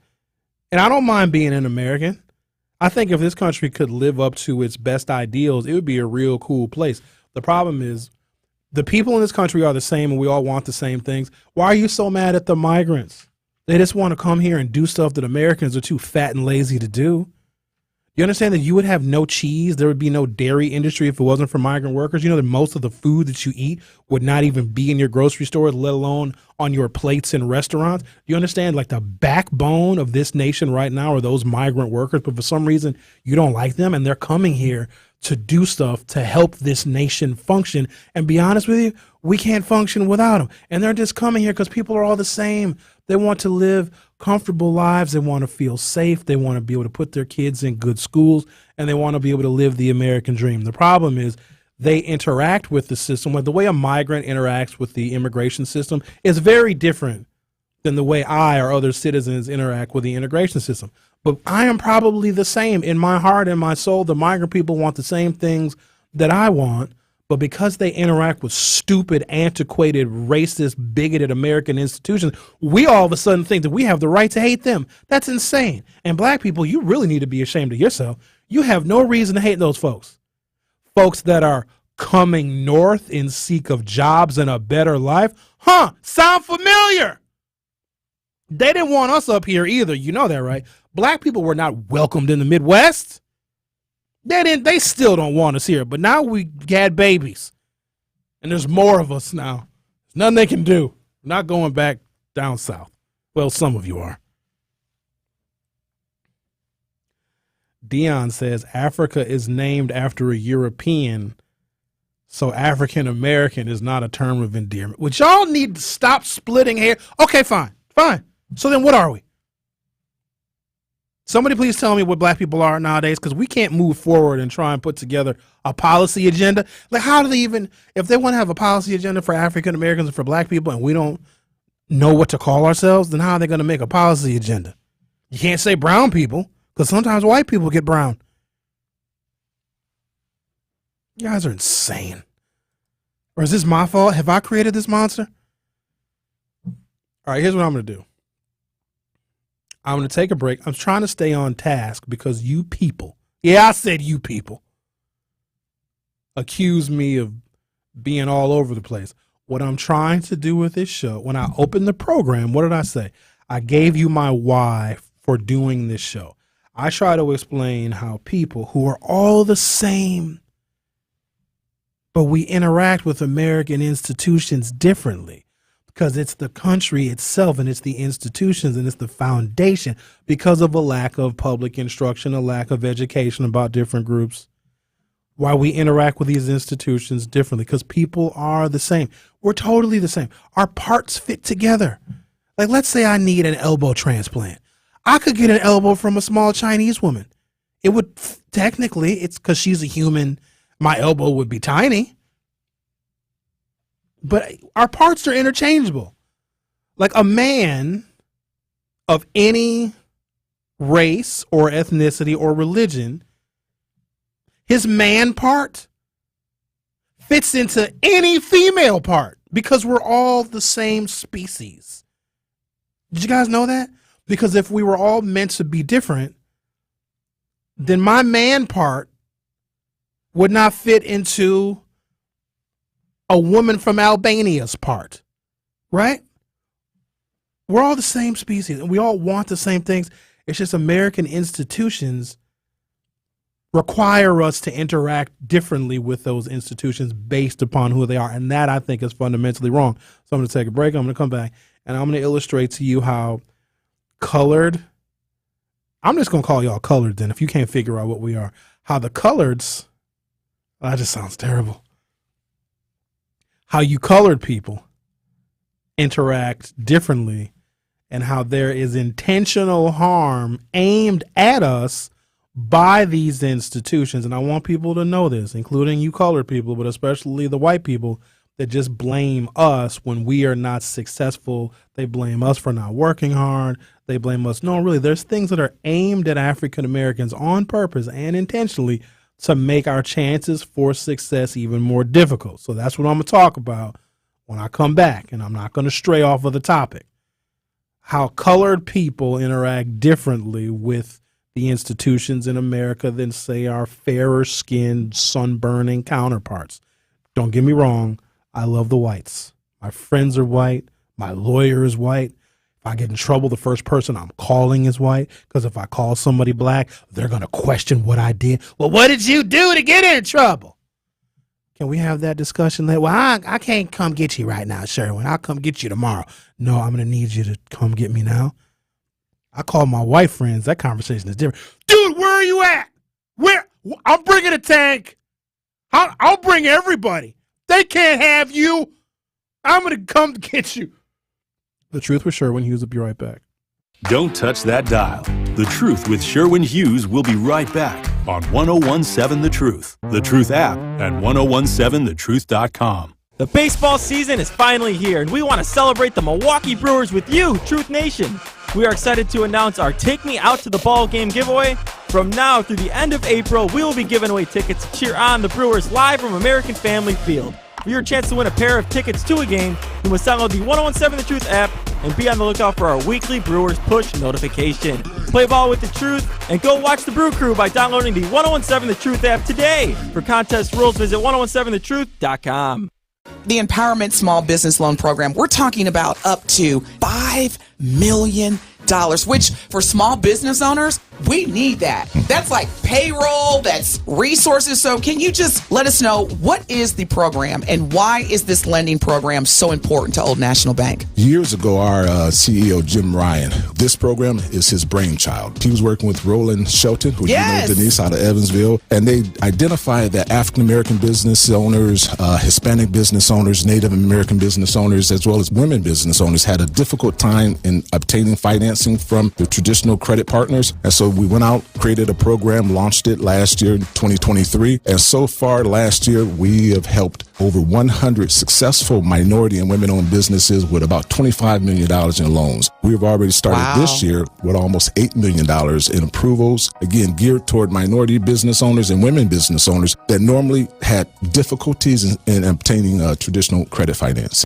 Have you been injured at work, denied VA or Social Security benefits? Don't get taken advantage of. Go to Tayback Law Firm, recognized as one of the top Social Security law firms in the United States. Tayback Law sincerely wants what is best for the Milwaukee community, and last year they helped return over $30 million in wrongfully denied benefits to the people in our communities. Stop waiting and get the benefits you are entitled to. For more information, visit TaybackAttorneys.com and get Tayback for the payback. Severe flooding from recent hurricanes and other storms has left hundreds of thousands of cars, trucks, and other vehicles unsafe to drive. Flooded vehicles are supposed to be dismantled for usable parts or crushed for scrap, and a flood title should be issued to that car. But some shady dealers will buy a flooded vehicle, clean it up, and get it retitled with no indication it was flooded. Or uninsured cars will be cleaned up by the owner and sold online, also with no warning to the buyer. If the price is too good to be true, it probably is. Make sure to check for flood damage and have a qualified mechanic inspect the vehicle before you write a check. The free VIN check service from the National Insurance Crime Bureau is a good place to start. Head over to nicb.org to check it out. To report fraud, call us at 1-800-TEL-NICB. This is a public service message from the National Insurance Crime Bureau. More of The Truth with Sherwin Hughes is next on 1017 The Truth, The Truth app, and 1017thetruth.com.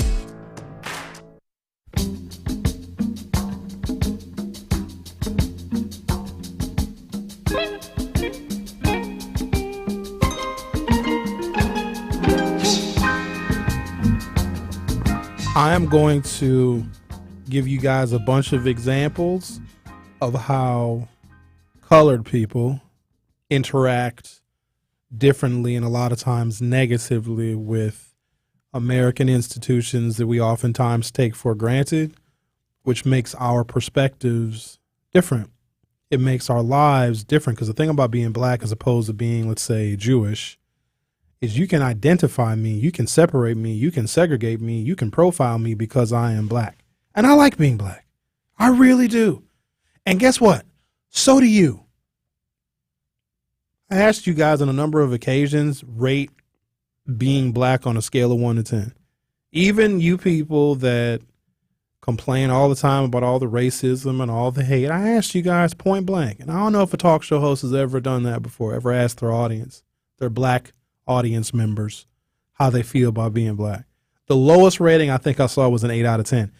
Most were 9 out of 10. A lot were 10 out of 10. And then I asked why people would rate it an 8 out of 10 or a 9 out of 10 instead of a 10 out of 10. And you know what it was? This was the most fascinating thing one of the most fascinating things that I've ever heard in doing these radio conversations for a long time. It was because of what happened to other black people. Not what happened to you, not what you experienced.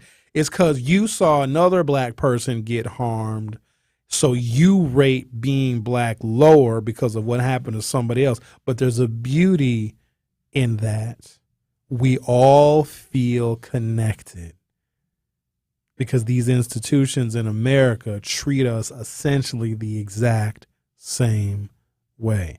And I actually found that beautiful. So we are a different cohort of people because we, even if we don't like each other, even if we don't agree with each other, we all feel connected. I assure you of this.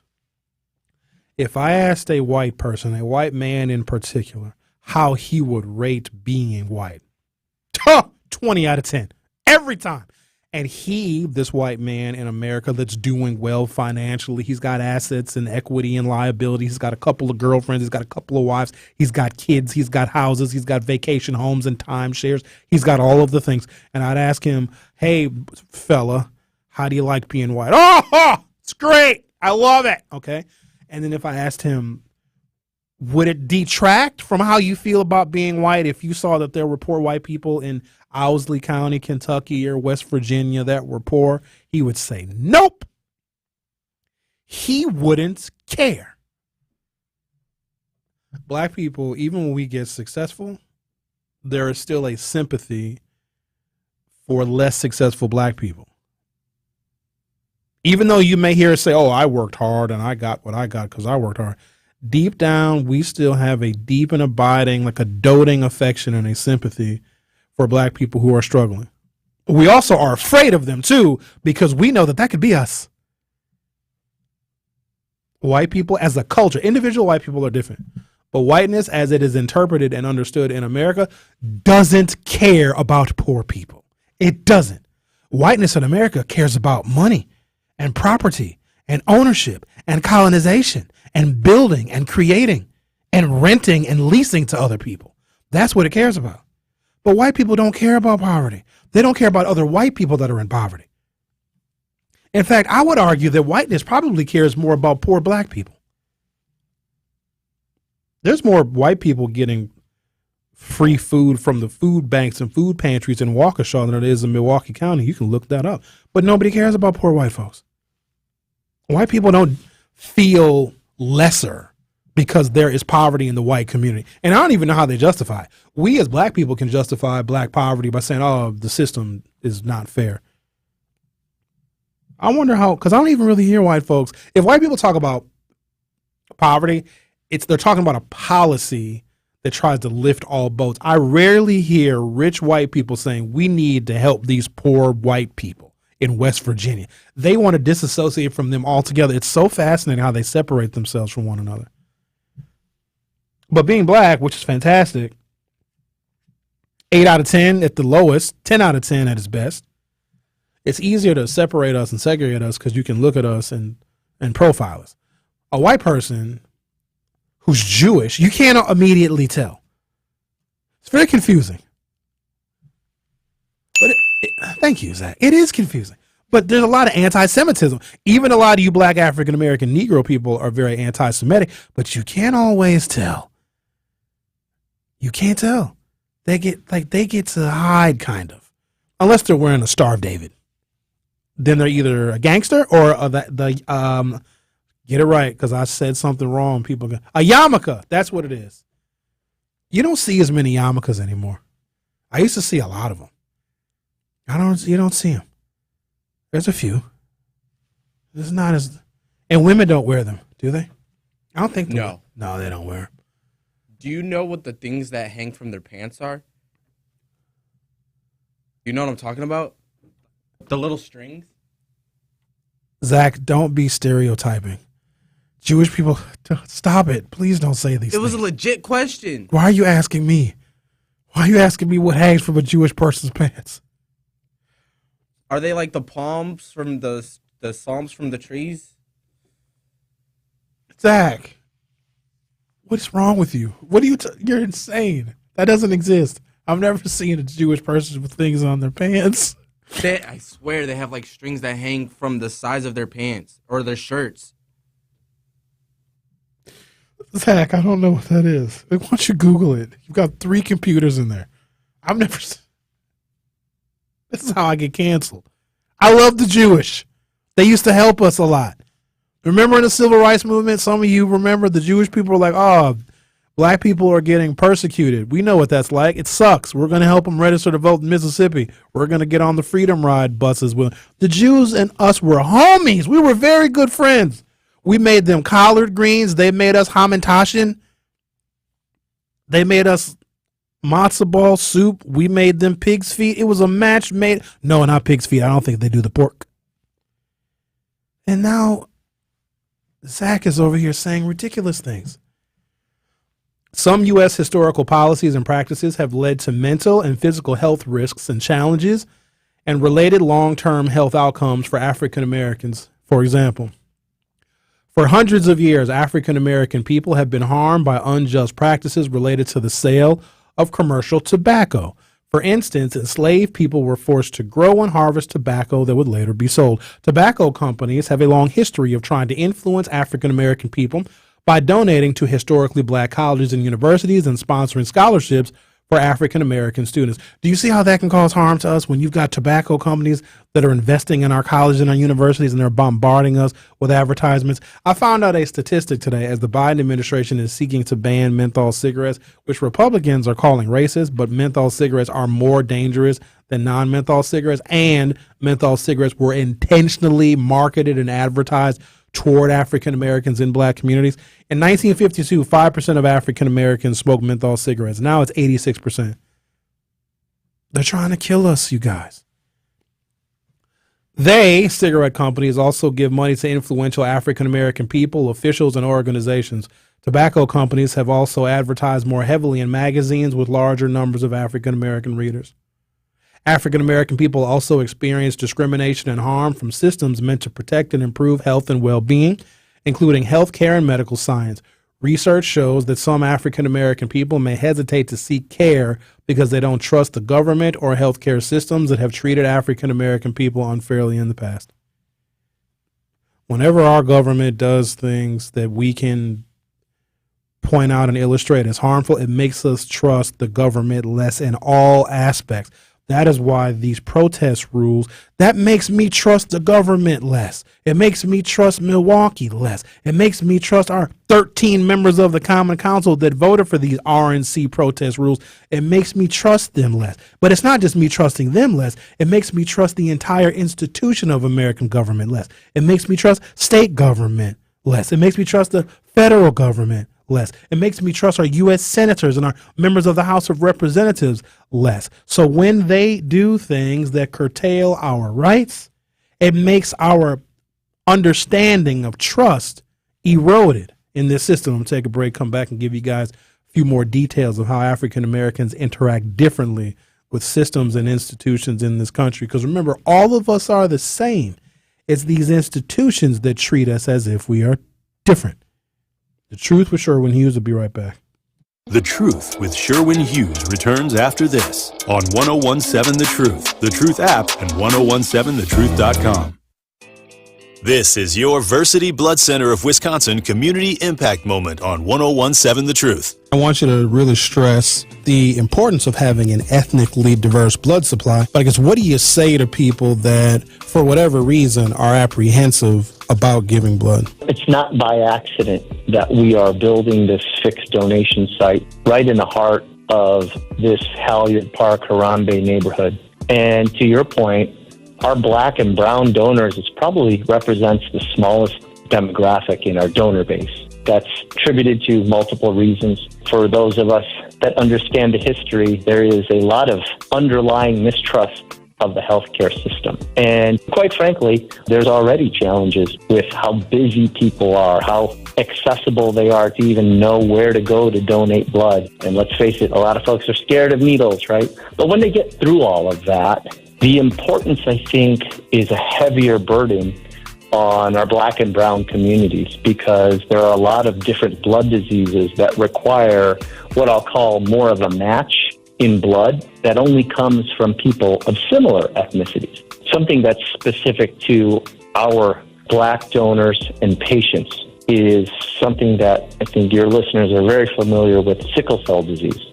The only therapy that get them through their day-to-day life is blood transfusions. And it's not just a what I'll call average or normal blood type or blood transfusion. It's actually a specific blood with a specific type called RO blood. And this RO blood typically only comes from people of African descent and Hispanic descent. And so that's why it's so important that our donor base is diverse, so that it helps our ethnically diverse patient population. To make an impact by donating blood in your community, visit versity.org today. Injured? Call Gruber Law Offices today. One call, that's all. Literally one call, that's all. I made one call and that's all, worry-free. One call, that's all. It worked. Just one call and that's all. They will do what they say they're going to do. One call and that's all. One call, that's all means security. It's literally one call, that's all. It's a phrase we'll never forget. Gruber Law Offices. One call, that's all. What's up, Milwaukee? I'm here tonight, Antetokounmpo, my first live ever analysis with some guy. I don't know, you see his name. Antetokounmpo throws it down, and a foul. Giannis on the alley-oop. You can get your tickets at TALiveshow.com. Can't wait for you guys to see Friday night with Giannis, all ages. You know what? Just be there. The Analysis, live at Potawatomi Casino Hotel on March 22nd. Presented by Curveless Ready to Drink Cocktails. Get your tickets now at TALiveshow.com. This is The Truth with Sherwin Hughes on 1017 The Truth, The Truth app, and 1017thetruth.com.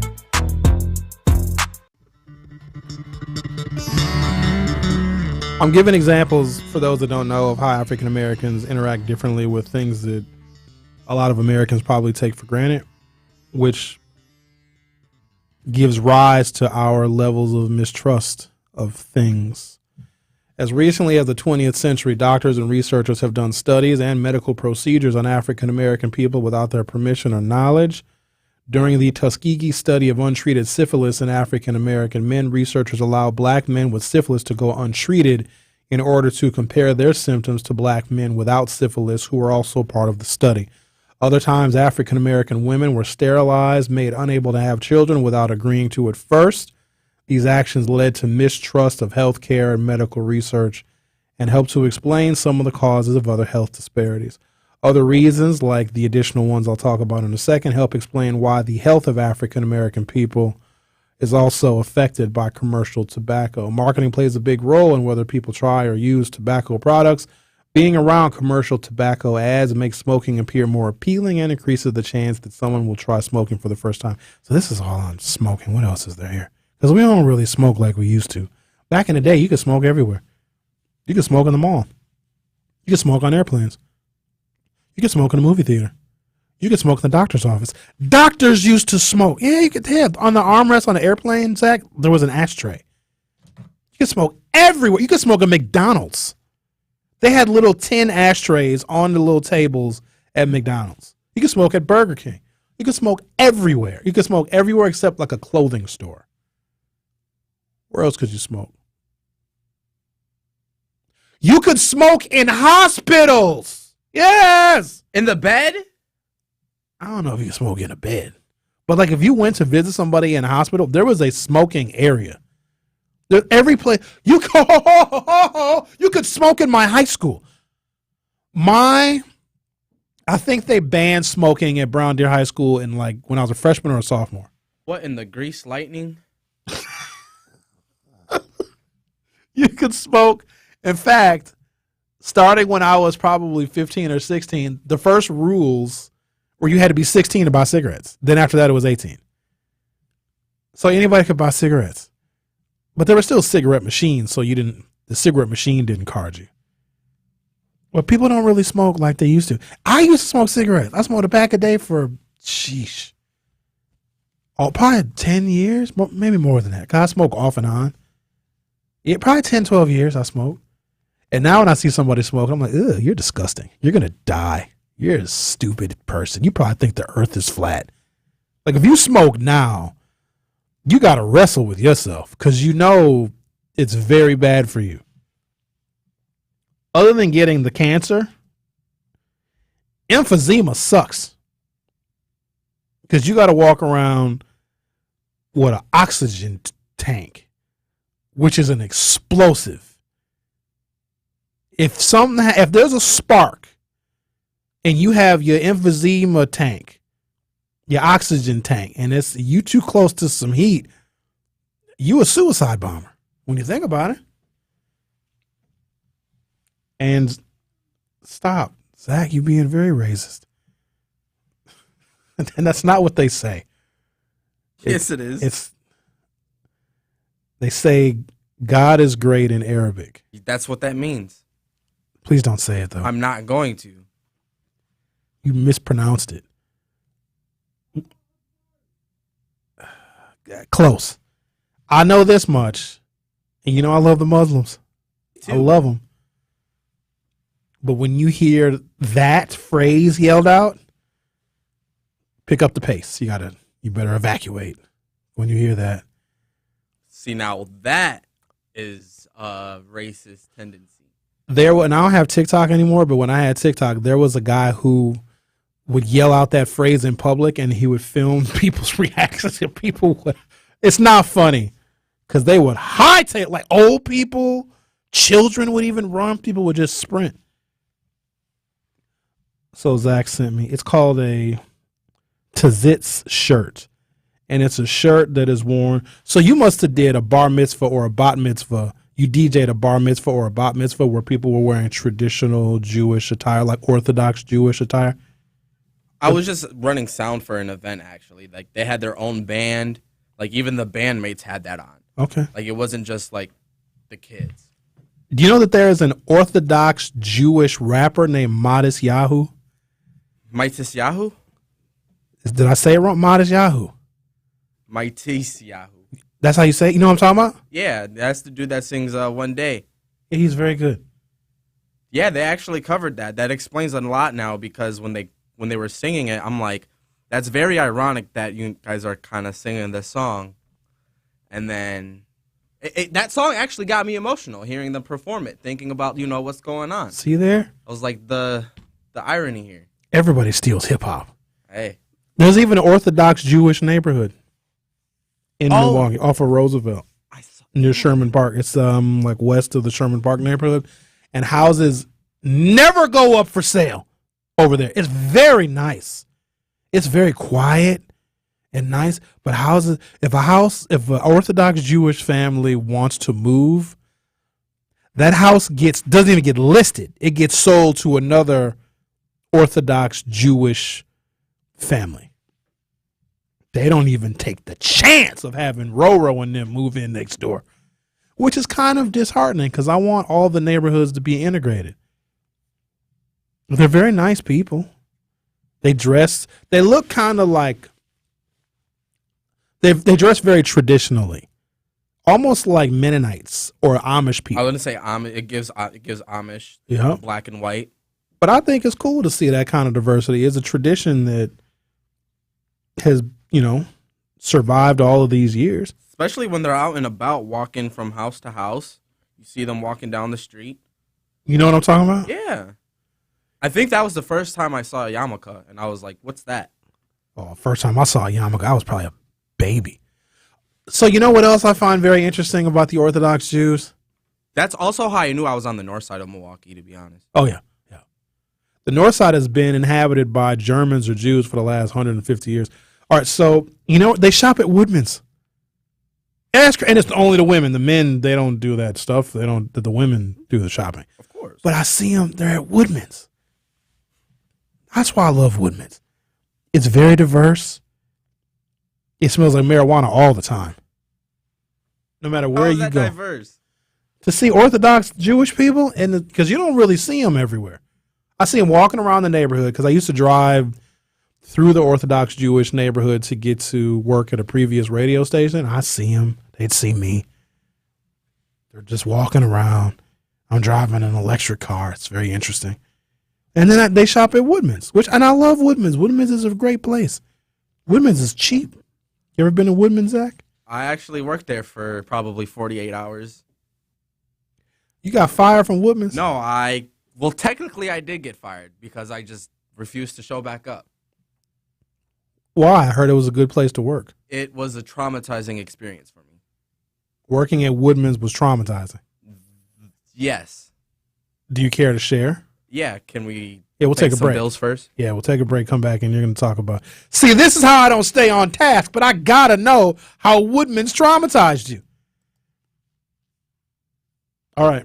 That's The Truth with Sherwin Hughes. We'll be right back. More of the Tori Lowe Show is next on 1017 The Truth app, and 1017thetruth.com. Truth Nation, Wait, Gruber what? Law Offices and The Truth have raised the stakes for this year. The One Call That's All Gruber Cash giveaway is now a $5K giveaway. Yes, you heard it right. $5,000 giveaway. Every weekday on 1017 The Truth, you will have the chance to be entered to win the $5K giveaway. Listen to The Truth for the One Call That's All cue to call for your chance to win $5,000. Gruber Law Offices. One Call That's All. Visit 1017thetruth.com for official contest rules.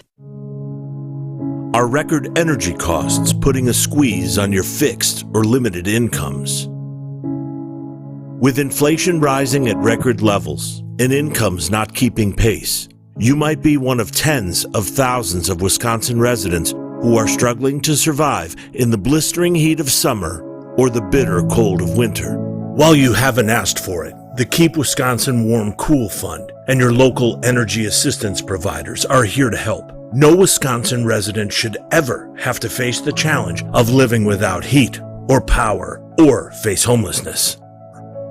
For a hand up, apply today and call 1-800-506-5596. That's 800-506-5596.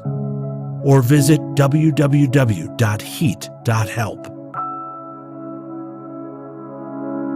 Associated Bank knows your small business isn't just a venture. It's your dream and a vital part of the community. And we're not just a bank. We're your neighbors. We're looking out for you. That's why Associated Bank offers quick online applications and approvals with funding in as fast as one business day, checking with no minimum balances or maintenance fees, and prompt customer service. Explore our products at associatedbank.com/business or visit a branch for more details. Subject to credit approval. Member FDIC, Equal Housing Lender.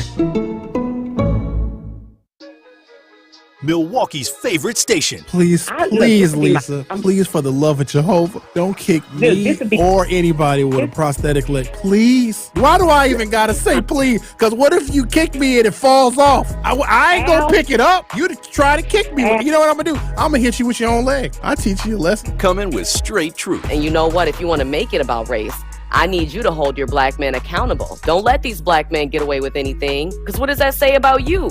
Because if you're going to be that person who's not going to hold your own people accountable, we have nothing to talk about. I'm sorry, that's a real old school mentality, my guy. Tune in to all your favorite 1017 The Truth shows all day, every day by downloading the Truth app. We got to get back into common courtesy.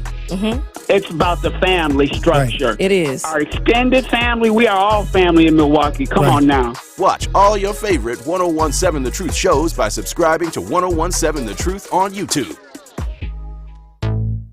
You are listening to The Truth with Sherwin Hughes on 1017 The Truth app, and 1017thetruth.com.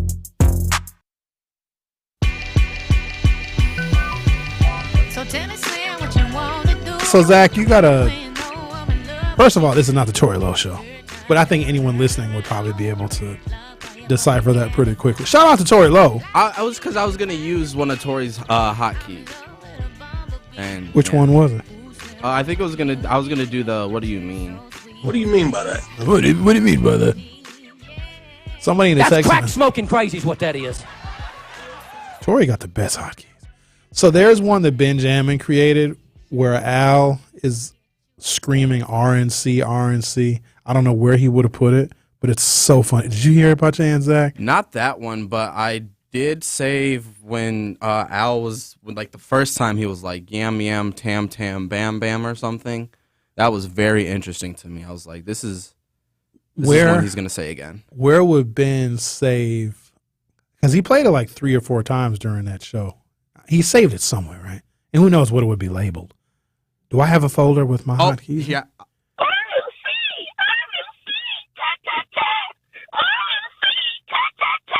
That's insanely ridiculous. I want you to tell your story about how you quit or got fired from Woodman's. But the caller texted in and asked, Professor Hughes, who do you think would win a fight between Marjorie Taylor Greene and Texas Congresswoman Jasmine Crockett? Clearly, Jasmine Crockett would beat Marjorie Taylor Greene, but let me just say this, and y'all please don't get mad at me. So I interviewed Marjorie Taylor Greene last fall. Great interview, by the way. Thank you, Zach. And she was like, she does CrossFit. Marjorie Taylor Greene is stacked. She's built. And she's wearing this skin tight blue dress. I was like, Lord, forgive me, for I would sin. She shouldn't. I was like, this is such a shame to have the attitude that she has and have the politics that she has, but to fill that tight blue dress out like that was just wholly offensive. Zach, how and why did you get fired or quit Woodman's? So I applied and got hired on the spot, thinking that that was probably the best thing that could happen. Turns out, if a job hires you on the spot, run. Why do you say that? Some people need to get hired on the spot. Some people can sacrifice the hourly pay for their, I guess, personal securities. Okay. So I was hired as a maintenance guy. So I was going to be taking out trash, recycling, all that stuff. Wasn't going to be dealing with the food or product.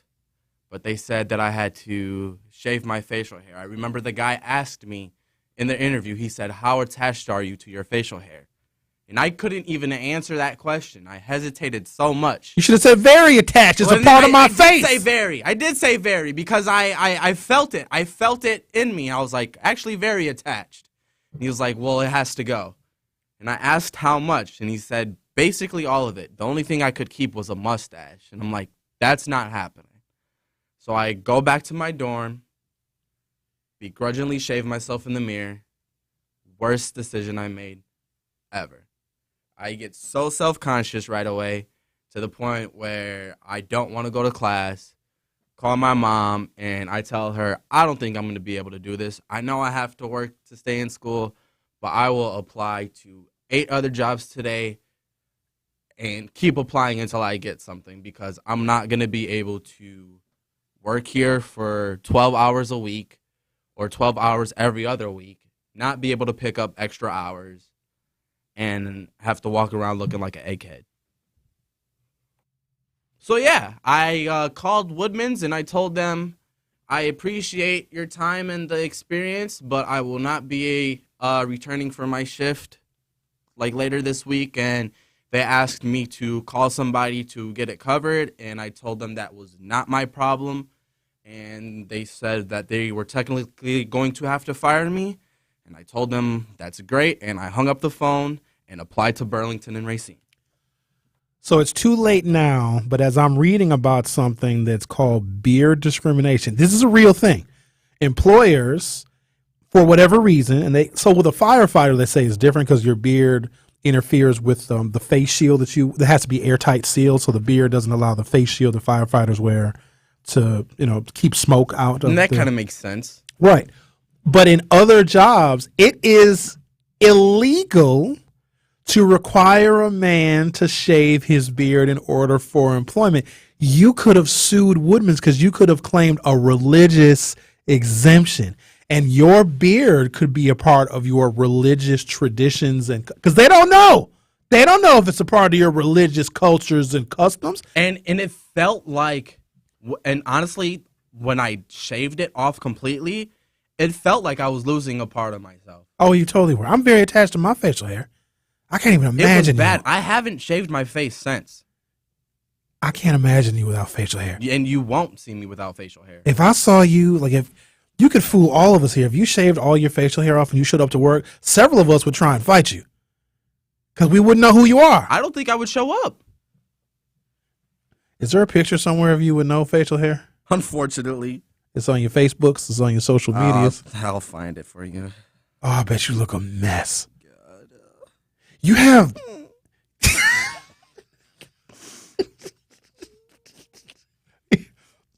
you have the kind of face that needs to be covered with hair. No offense. Yes. Okay. Which was why I do too, was so happy when it finally was covered. I'm like, yes, We are outside. We here. How long did it take you to grow it back? It felt like years. It was probably a couple of months, but once it like started coming back in, I'm like, okay, wait a minute. It's actually coming in fuller. You feel like your male confidence grows when your beard comes back. Yeah, I know it. And people give you different attention. Like a whole different kind of, the people interact with you differently if you have a clean shaven face versus if you have facial hair. I think there's more respect if you got a beard. Fresh lining, come on. And plus women too. Women, certain women though. Certain women like the beards versus the women that like the clean shaven. It's a totally different type of woman. Let me see.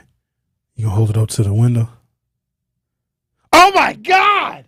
Oh, put that away. Put it down. Oh my God, if you send me that picture, I'm going to post it. Dude, you look like a different human being. You look like, that's what your brother would look like.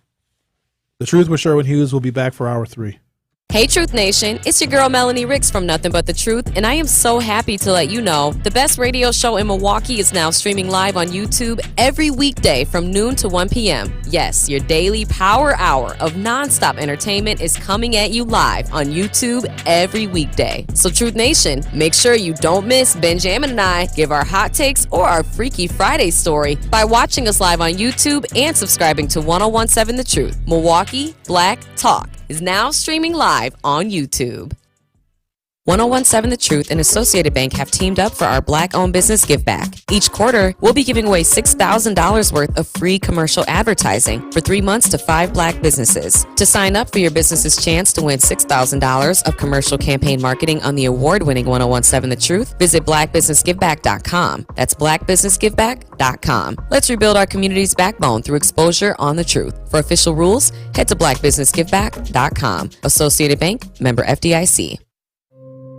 My name is Ariel. When I arrived in the U.S. at 19, I struggled to find job opportunities without my high school diploma. My entire life changed when I took a chance and got my high school diploma at age 22. Everything I have, my education, my career, my marriage, I owe to the Adult Literacy Center and my teachers. They were with me every step of the way, helping with my English and math, making sure I pushed through all the challenges.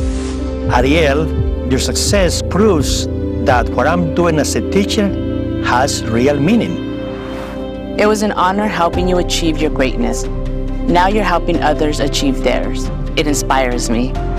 Education was the key that unlocked all my opportunities. When you graduate, they graduate. Find free and supportive adult education centers near you at finishyourdiploma.org. Brought to you by Dollar General Literacy Foundation and the Ad Council. The impact of a meal goes well beyond feeding our bodies, because when people don't have to worry about where their next meal is coming from, they can truly thrive, like Marta. And now we'll hear from our class valedictorian, who with our hard work never ceases to amaze us. Please welcome Marta Moreno.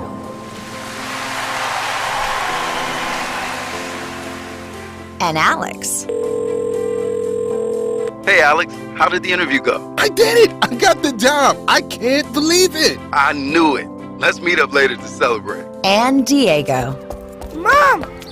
I got first place at the science fair with my volcano project. That's amazing, sweetie. Congratulations. Because when people are fed, futures are nourished, and everyone deserves to live a full life. Join the movement to end hunger at feedingamerica.org/actnow. feedingamerica.org/actnow. A public service announcement brought to you by Feeding America and the Ad Council. You're listening to the new 1017 The Truth, founded in partnership with Associated Bank. Your money works here. 1017 FM, 1510 AM, WGKB Waukesha, and W269DL Milwaukee. A locally owned Good Karma brand station. You are listening to The Truth with Sherwin Hughes on 1017 The Truth, The Truth app, and 1017thetruth.com. Welcome to Hour 3 of The Truth with Sherwin Hughes. So we started the show with me explaining my why I do what I do, why I talk about what I talk about, which some of it doesn't make any sense, but it all fits into a larger context. I believe that people are all the same. That's why I love all of the people. But how we interact with these different institutions is different, how the institutions in America treat us. Like the financial industry has been discriminatory toward black people, and they created housing policies they were involved in the creation of segregated neighborhoods. Or you guys know that African Americans have long complained about how we're treated by the criminal justice system and policing, or the healthcare system we were experimented on well into the 20th century. So those of you that go to the doctor and you're happy going to the doctor and you look forward to it, and you're not afraid of anything, well, that's not the same for a lot of African American people, and things like that can lead to our health disparities. You also got to keep in mind that Jim Crow segregation in this country was legal. It was legal for 100 years. So how African Americans historically and culturally have dealt with public accommodations, including public schools and public transportation, has been different. Now you'll say, oh, but Sherwin, it's the same now. Like now everybody can ride the bus and sit wherever they want. That's neither here nor there. The fact that that foundation existed for so long, for so many of our people, the trust has not yet been regained. Because the stories that we hear in our family histories talk about when life was way, way worse. We had no legal or constitutional protections for our humanity in this country. And because a new generation is born doesn't mean that those memories are erased. It's just like a recipe that stays in your family. In some of our families and our heritage, there have been horrendous discriminatory acts committed against our friends, our family, and those stories still exist in the oral histories of African Americans. And so, no, everything is not totally and 100% fair. Even still to this day, we have to look at the disparities that exist, which means that people are the same. We all want the same things, but there are barriers to us getting the same things because these institutions still discriminate heavily. Women are discriminated against, and that one is even more perplexing because women are the majority of the voters. They're the majority of the people with the college degrees. They're the majority of the population. Women incubate life, don't they? But they should be able to choose what lives they incubate or not. I'm firmly in support of a woman who says, you know what, I don't want to have kids. Y'all need to leave women alone when they say they don't want to have kids. That's so weird to me because if a man doesn't have kids, he's more attractive, right? The first thing some woman wants to know, he's a nice looking guy. He's got a good job. He's got a good sense of humor, good personality, blah, blah, blah, blah. All the things. He's 6 feet tall, whatever women look for. He's got big feet, right? And then you ask, oh, does he have any kids? And if he says he doesn't have any kids, that makes him more attractive. But for some reason, if a woman opts not to have children, you shame the woman. But you know what I think it is? I think women that have kids a lot of times, especially women that have a bunch of kids, you wish you didn't. You wish you didn't have them kids. You wish you didn't have 4 daughters all wearing your clothes, stealing money out of your purse. You wish you didn't. That's what parents lie. They do. Oh, having children is wonderful. Shut up. They poop everywhere. They're extremely expensive. Your life will be on hold unless you cheat. And cheat not meaning infidelity, cheat, get a nanny. You got kids growing up right now that don't know the difference between their mama and their grandmama, the nanny and the real mother. You shouldn't have had the kids if you're going to give the kid to the mama or the grandmama or the nanny. Stress, such as that caused by financial problems, discrimination, or violence, can make people in general more likely to smoke cigarettes. Racism and discrimination are constant sources of stress for many African American people.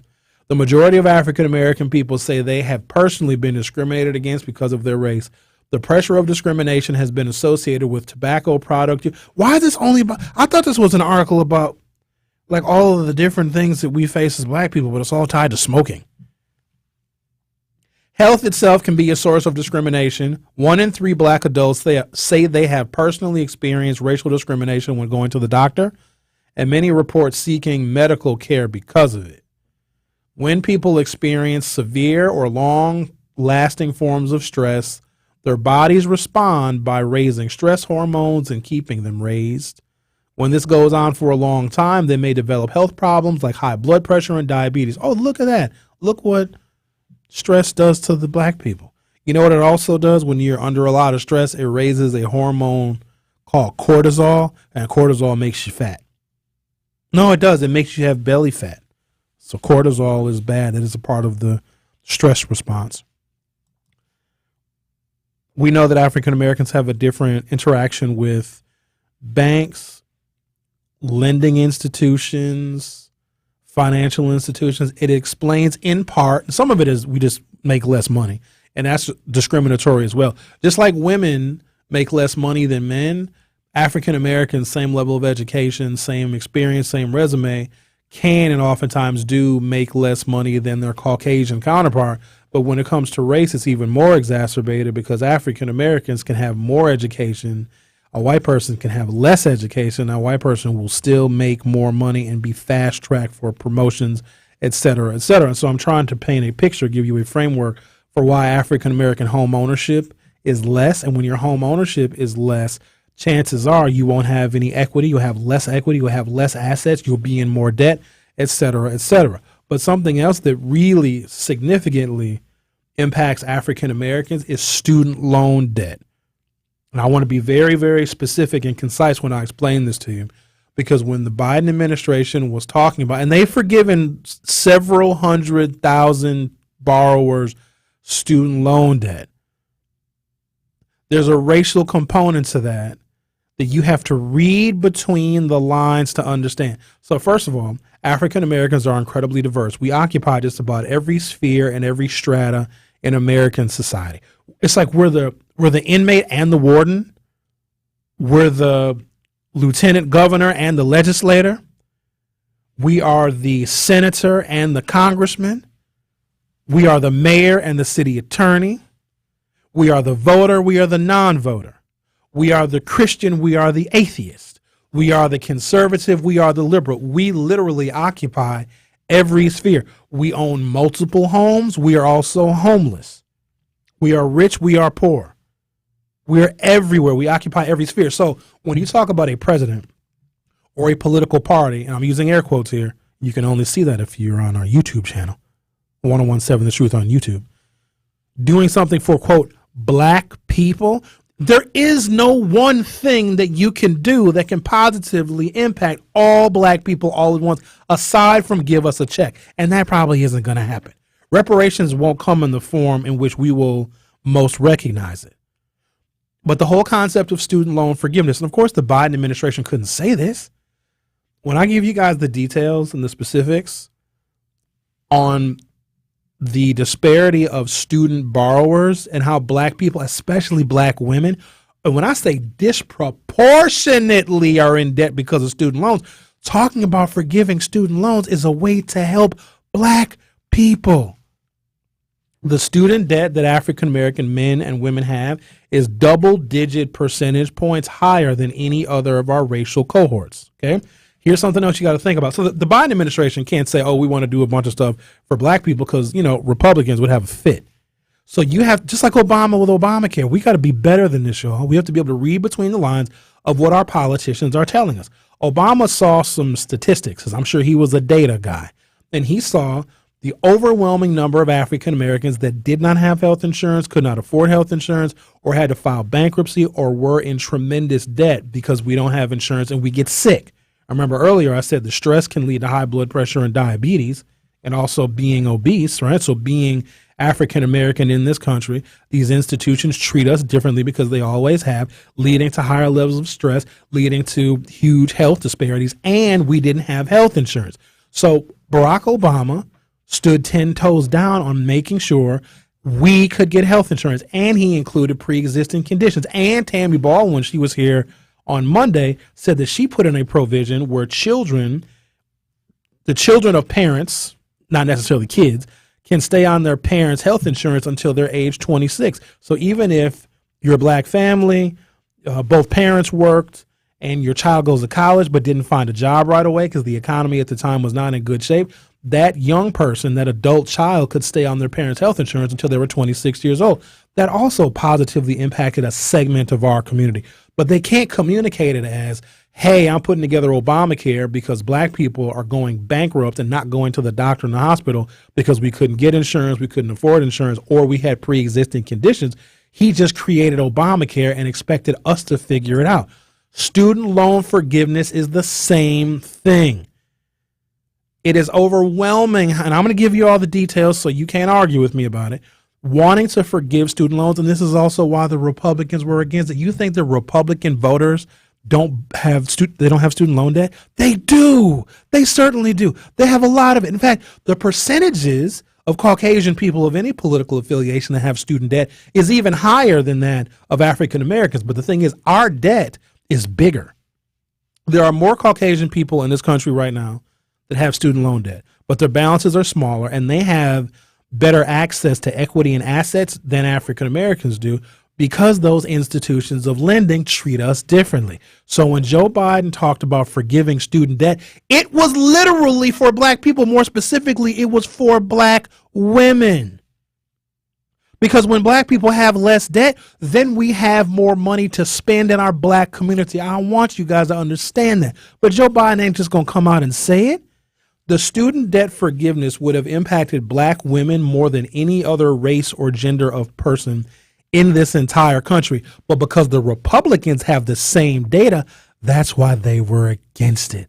They would rather all of their Republican constituents and voters be saddled with student loan debt so a single black woman doesn't get her student debt forgiven. That is how it works. That is why they were against Obamacare. They would rather nobody in this country get health insurance if a single black person who's got diabetes and high blood pressure could now go to the doctor and get medications for free or no cost. Free or low cost, rather. That is the trick that America plays with how these institutions treat us differently. And that is my why for doing this show, to illustrate and to show y'all how these institutions treat us differently. But student debt forgiveness and the Affordable Care Act were two of the most significant things, ideas, policies, and proposals to help black people. But with us, we so thick-headed that the policy has to say, this is for black people only, reparations, slavery. And if it doesn't say that explicitly, we won't understand that it's for us. There is no policy that can be signed into law. There is no executive order that can be enforced that is going to help all black people aside from a check. So they have to dig deeper into our lives and look at where are we suffering the most disparity? Where are we getting disparate treatment? Where have these institutions been unfair to us? And we try and remedy it that way. But again, it's not going to help all black people. If you never went to college and don't have student loan debt, then student debt forgiveness is not for you. But you're going to think that Joe Biden is not helping black people. He just didn't help you with this particular proposal. Making it easier for African Americans to get access to capital through the Small Business Administration because we are natural entrepreneurs. But if you're not a small business owner, that's not going to impact you. You're going to think Joe Biden did nothing for black people. If you never went to a historically black college or university and you are not there to understand that these federal investments in historically black colleges and universities are going to impact black students positively for the next generation or two, you wouldn't understand that. So you have to have an appreciation for how diverse African Americans are. And just about any policy that seeks to right a wrong is going to disproportionately help us and improve our lives. And when we have more money, we're going to spend it with black people. So by alleviating our debt burdens and making it easier for us to buy houses and get assets and get equity, that helps even more black people. Black-owned businesses are substantially more likely to hire African-American workers. Did you know that? Well, you know that now. In fact, if every existing black-owned business right now hired the equivalent of 2.2 African Americans. I don't know how you get 0.2 African Americans, but that's what the statistics say. If every existing black-owned business right now had the ability and the capacity to expand just a little bit to where they could hire 2.2 black people, black unemployment would be zero. It would be zero. All we have to do collectively is be able to hire 2 people. That's your mama and your cousin. 2 more people. And black unemployment would be donut. So when you help black people a little bit, we go a long way, don't we? You have the abolition movement. You have the Emancipation Proclamation. You have the 13th, 14th, and 15th Amendments. You wait 150 years and we'll become president. We make remarkable, remarkable progress with only small incremental movements in policy. Let's talk to Derek. You're on 101.7 The Truth. How are you? I'm doing okay, Sherwin. I was looking at something in I think it's New York Times, and they was dealing with the neighborhood in Harlem. And where I'm headed with this, it deals with redlining and the FHA lending. And they said they were able to do a lot of this because they have all these segregated neighborhoods. But the guy was saying, the black people would have been spread out through New York City. They would not have been able to do that because then the neighborhoods would have been, you couldn't do that with all the neighborhoods. But they were able to do that because the black people were living specifically in this area, so they were able to discriminate and say, no, we're not going to lend money, money they're trying to open a business or anything else like that. And that's what the guy was saying. And it was leading with gentrification in some parts of the country. Are you still there? Yes, Derek, I'm still here. Derek, yeah, you know that you do this thing so you talk and you explain yourself, and then when I'm listening, you ask me if I'm still there. Because I can't interrupt you when you're talking because you don't like when I interrupt you when you're talking because you interrupt me when I interrupt you. So I'm here. Okay, but I thought that was very informative how that worked out as far as when they had all these segregated neighborhoods. They were saying before the 1930s, most of the neighborhoods were they were integrated in the 1890s and 1900s, and there weren't too many black people. Most of the black people there in that time period were in the South, and so once they started coming up north, they started segregating them. This made it a lot easier for people to basically discriminate against them when it came to housing, when it came to health care, when it came to everything else like that. Correct. Milwaukee, very similar. They intentionally created neighborhoods and suburbs where black people could not buy or rent. And when a white person bought a home in a suburban neighborhood, they had to sign a covenant that said that they would not rent or sell that house to a black person. It was literally in the law in Milwaukee County. So you are correct with how segregated neighborhoods were created. It was the law. Couldn't sell your house to a black person. Yeah. Okay. Yeah, but he was well further. What that means for today, a lot of these neighborhoods that are with redlining and everything else like that. But he says the fact that they were segregated, it means we know where all the black people live, so we're not even going to touch that area. Yep. And he was just saying the black people would have been spread out, like in this particular case, New York City. They would not have been able to do that because who knows, a white guy is living there, their mother could be living there, and so they can't do that.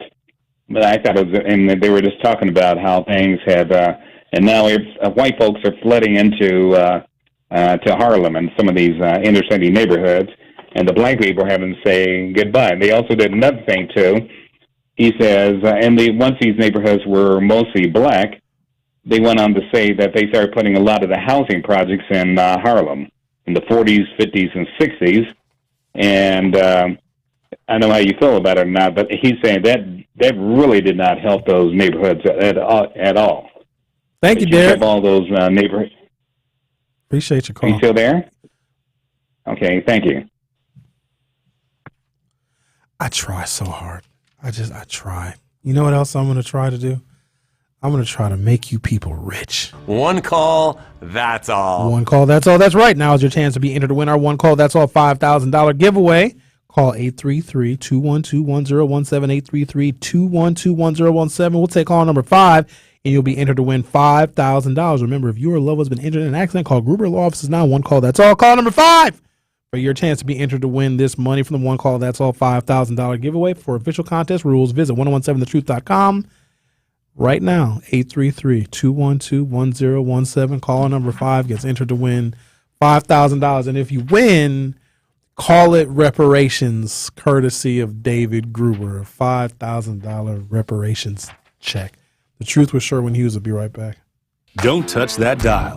The Truth with Sherwin Hughes will be right back on 1017 The Truth, The Truth app, and 1017thetruth.com. So, Ben, I've been thinking, and we've been doing this jamming with juice thing for quite some time now. Too long. I think it's time for us to get our own show. I've been probably thinking the same thing. Okay, period. But you know what? They might not listen to just us. So let's let Truth Nation tell them what's up. Truth Nation, call in March 28th all day to each and every show and let the CEOs know how long y'all been waiting for Jamming with Juice. That's right. Call 833-212-1017 and let them know we gonna always keep that thing juicy. It's amazing. The Empowerment Small Business Loan Program, we're talking about up to $5 million, which for small business owners, we need that. That's like payroll, that's resources. So can you just let us know what is the program and why is this lending program so important to Old National Bank? Years ago, our CEO, Jim Ryan, this program is his brainchild. He was working with Roland Shelton, who you know, Denise, out of Evansville, and they identified that African-American business owners, Hispanic business owners, Native American business owners, as well as women business owners had a difficult time in obtaining financing from the traditional credit partners. And so we went out, created a program, launched it last year in 2023. And so far last year, we have helped over 100 successful minority and women-owned businesses with about $25 million in loans. We've already started this year with almost $8 million in approvals, again, geared toward minority business owners and women business owners that normally had difficulties in obtaining traditional credit finance. When it comes to getting the smile of your dreams, you can't just trust anyone. So look no further than Bouban Orthodontics. Bouban Orthodontics is Wisconsin's #1 Invisalign provider and has been providing the best value for braces and Invisalign since 1993. With 15 convenient locations, you're sure to find one in your area. Schedule your free consultation today. Call or text 262-522-7447 or visit BoubanOrtho.com. Bouban Orthodontics, a family treating families.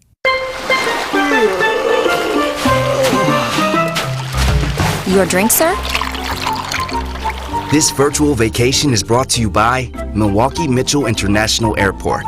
For the full experience, visit flymke.com to explore our many nonstop destinations. With super convenient parking and low fares, flying from Milwaukee makes traveling so easy, it's like starting your vacation early. Fly easy, fly MKE.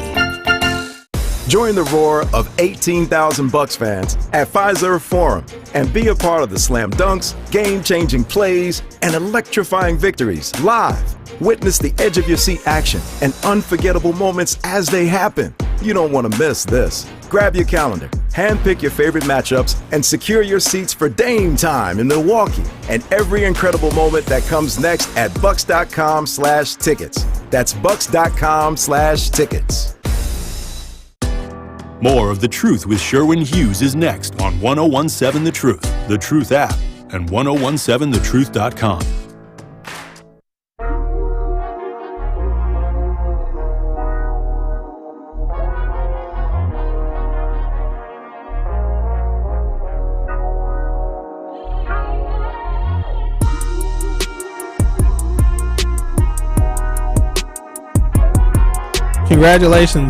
Almost congratulations to Callie. She was our caller number 5, and she is entered to win $5,000. Somebody just asked, why can't laws be changed to allow student loan discharge for seniors after they turn 65? Because the percentage of people who are 65 plus that have student debt is too low. And that's not a priority for seniors. For seniors that are 65 plus, their political priorities are Medicare, Medicaid, and Social Security. And also, if you knew that your student loans would be discharged when you were 65, you would just stop paying them. But then somebody else asked, why can't student loans be discharged during bankruptcy? Because it's a different kind of debt. So you know how they say the United States is a wealthy country? You got to wonder, well, where's the money? Like, who has the money that makes us wealthy? So a lot of it is you working and earning wages and the taxes that we owe on the wages that we make. So that's a part of the United States wealth, our tax revenue. But then there's also our natural resources, our natural gas, our fossil fuels, and the gold that we have in different depositories throughout the country. I think the gold at Fort Knox is it's a lot, $1 trillion or something, 1 point something. It's a bunch of money. So that's a part of the United States wealth. So it's our tax revenue. Right? People that are working and paying taxes, that's a part of the United States wealth. It is our natural resources, our fossil fuels, It is our gold reserves and our silver reserves and our platinum and palladium reserves, because the United States has a lot of precious metals. But the other source of the United States wealth as a nation is student debt, because you owe the federal government that money, and the federal government doesn't want to discharge it, because the money that you borrow and pay interest on is a part of the United States wealth. Whereas I got a bunch of stuff right here. It's from the NAACP. Student loans have been described as a, quote, debt trap for black borrowers, per a 2022 CNBC interview with sociologist Charlie Eaton. Forgiving this debt would constitute a major critical step toward closing the racial wealth gap. In a 2020 paper for the Roosevelt Institute, a team of researchers found that, quote, student debt relief would substantially improve the financial security for black borrower households and have profound impacts for the asset security of black households overall, who would experience substantial relative wealth gains. The student debt issue, while it's an American issue, it is crippling for African Americans. So when you hear the Biden administration talking about canceling student debt, that is for us. Now, granted, there's a whole bunch of people that can take advantage of it, but we have more debt. Our debt is older. Our interest payments are higher, and it cripples us from buying homes. So they're not going to say, oh, we're doing this for black people. They can't say that. The Republicans get very mad. But the Republicans also know that if there's universal student debt forgiveness, African Americans would benefit tremendously. Now, remember, with us, because we're smart, we're very intelligent, we're critical thinkers, us black people are. We're also very resourceful. If you give us a little tiny itty bitty bit of progress, we will make a tremendous amount of progress out of that. Black men were able to vote in 1866. I need you to go deep with me on this one. I'm about to go somewhere. Come with me on this one now. Put on your thinking cap. White women didn't have the protected right to vote until 1920. Think about this now. Black men were voting, running for office, and winning in 1866 and 1867. White women, while in some cases white women were getting elected prior to 1920, that's because men were voting for women and white women. But women didn't have the constitutionally protected right to vote until 1920. Black men had the constitutionally protected right to vote in 1866. And guess what happened? Black men became president before white women. White women have still not become president of the United States. I need you to think about that for a second, because we were able to go first and get our suffrage rights first. We became president first. So you give us a little bit of progress. You give us a right as black people, and you constitutionally protect it, and we will make something major, monumental, overwhelming out of it. Let me see, what is this here? I got all these statistics. Where's the black people stuff at? Here we go. 47% of women hold student debt. 40% of men hold student debt. 50% of black adults have student loan debt with an average balance of $9,800. 44% of white adults have student debt with an average balance of $8,700. 37% of Hispanic Latino adults have student debt with an average balance of $7,000. So half of black people have student debt with an average of about $10,000. Every other racial group has less student debt than we do. Who is the most burdened by student loans? An analysis from data of the 2022 Survey of Household Economics Decision Making, or SHED, shows that among black women who have attended college or higher education in their life, 43.3% had student loan debt. This is roughly 2 times the percentage of white women. So when you hear student debt, black women. So when they say they want to forgive and they want to cancel student debt, that would impact black women more than any other race or gender of people. White women, the percentage of white women that have student debt is 19.9%, and 3 times the percentage of white men at 15.7%. This percentage is up 3 percentage points from 2018 and 1 percentage point from 2019.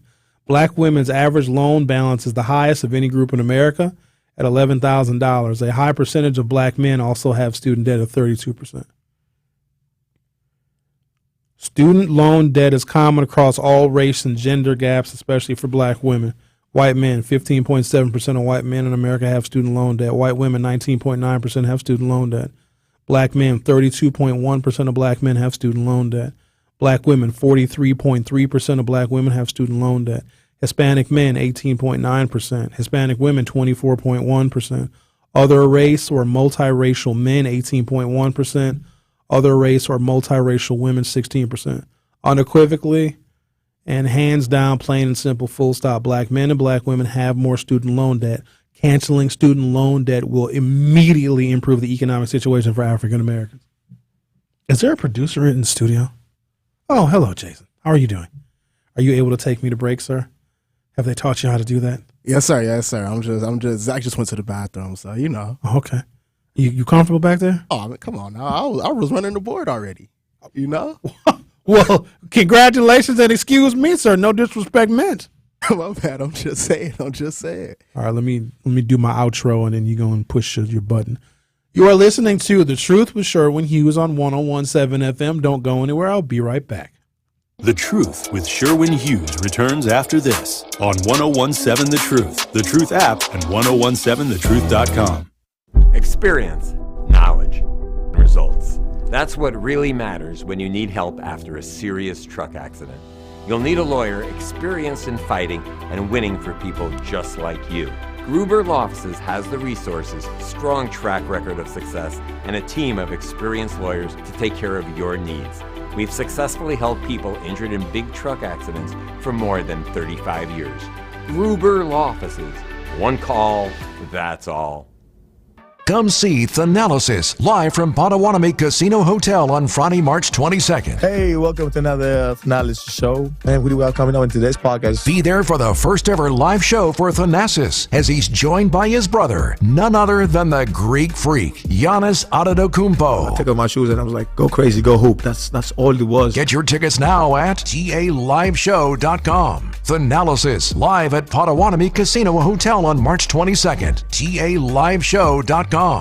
The award-winning 101.7 The Truth proudly celebrates Women's History Month. Listen to one of our incredible Truth teammates highlight the remarkable achievements of black women throughout history. What's up, Truth Nation? It's your girl, Noni Juice. And for Women's History Month, I want to highlight my girl, one of my faves, Issa Rae. Issa Rae, born on January 12, 1985, is a multifaceted talent in the entertainment industry. Best known for her role as the creator and star of the HBO series Insecure, Issa Rae has become a prominent figure in reshaping narratives around contemporary black experiences. Born in Los Angeles, Issa Rae developed her passion for storytelling at an early age. Her journey to prominence began with the creation of the web series The Misadventures of Awkward Black Girl in 2011, showcasing her unique comedic voice and garnering a dedicated online following. This success laid the foundation for Insecure, a critically acclaimed series that premiered on HBO in 2016. Issa Rae's portrayal of the lead character Issa D resonated with audiences, earning her widespread acclaim. Beyond acting, Issa Rae is a trailblazing producer committed to amplifying underrepresented voices in the industry.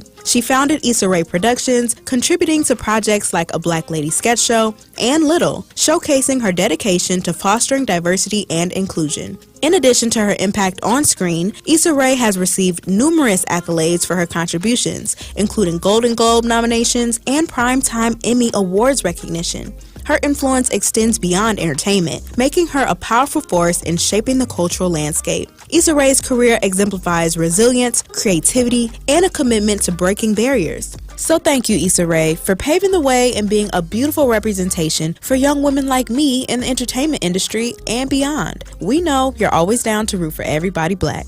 Tune in to The Truth as we celebrate the greatness of black women all month long. The celebration of women's history on The Truth is sponsored by the Milwaukee Police Department. You are listening to The Truth with Sherwin Hughes on 101.7 The Truth, The Truth app, and 101.7thetruth.com.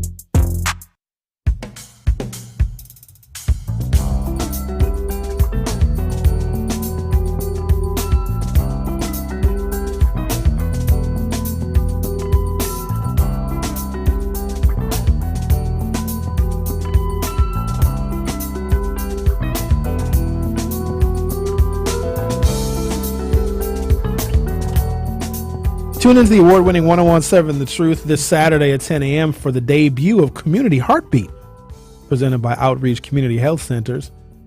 Me, Sherwin Hughes, will speak with practitioners and health experts about living a healthier lifestyle, how to focus on preventative health care, the importance of health screenings, and so much more. This is not a show, it's a movement dedicated to bringing our community together through wellness. Do not miss Community Heartbeat, presented by Outreach Community Health Centers on Saturday at 10 a.m. on 1017 The Truth, Milwaukee Black Talk. They got me working on Saturdays, y'all. What is this here? What is this? Let me read this one too. Hey, Truth Nation, get your tickets now to see NBA MVP Giannis Antetokounmpo join his brother Thanasis live on stage for a sit-down conversation talking about their journey from Greece to living out their NBA dreams. They will also discuss trending topics and the life of an NBA superstar. They probably mean Giannis. This is a can't-miss event that takes place this Friday at Potawatomi Casino and Hotel starting at 6 p.m. Go to TALiveshow.com. That is TALiveshow.com to get your tickets to watch the Thanasis podcast live, as Giannis will join his brother Thanasis for an interview. All ages are welcome, so bring the whole family. Thanasis Live is presented by Carbliss.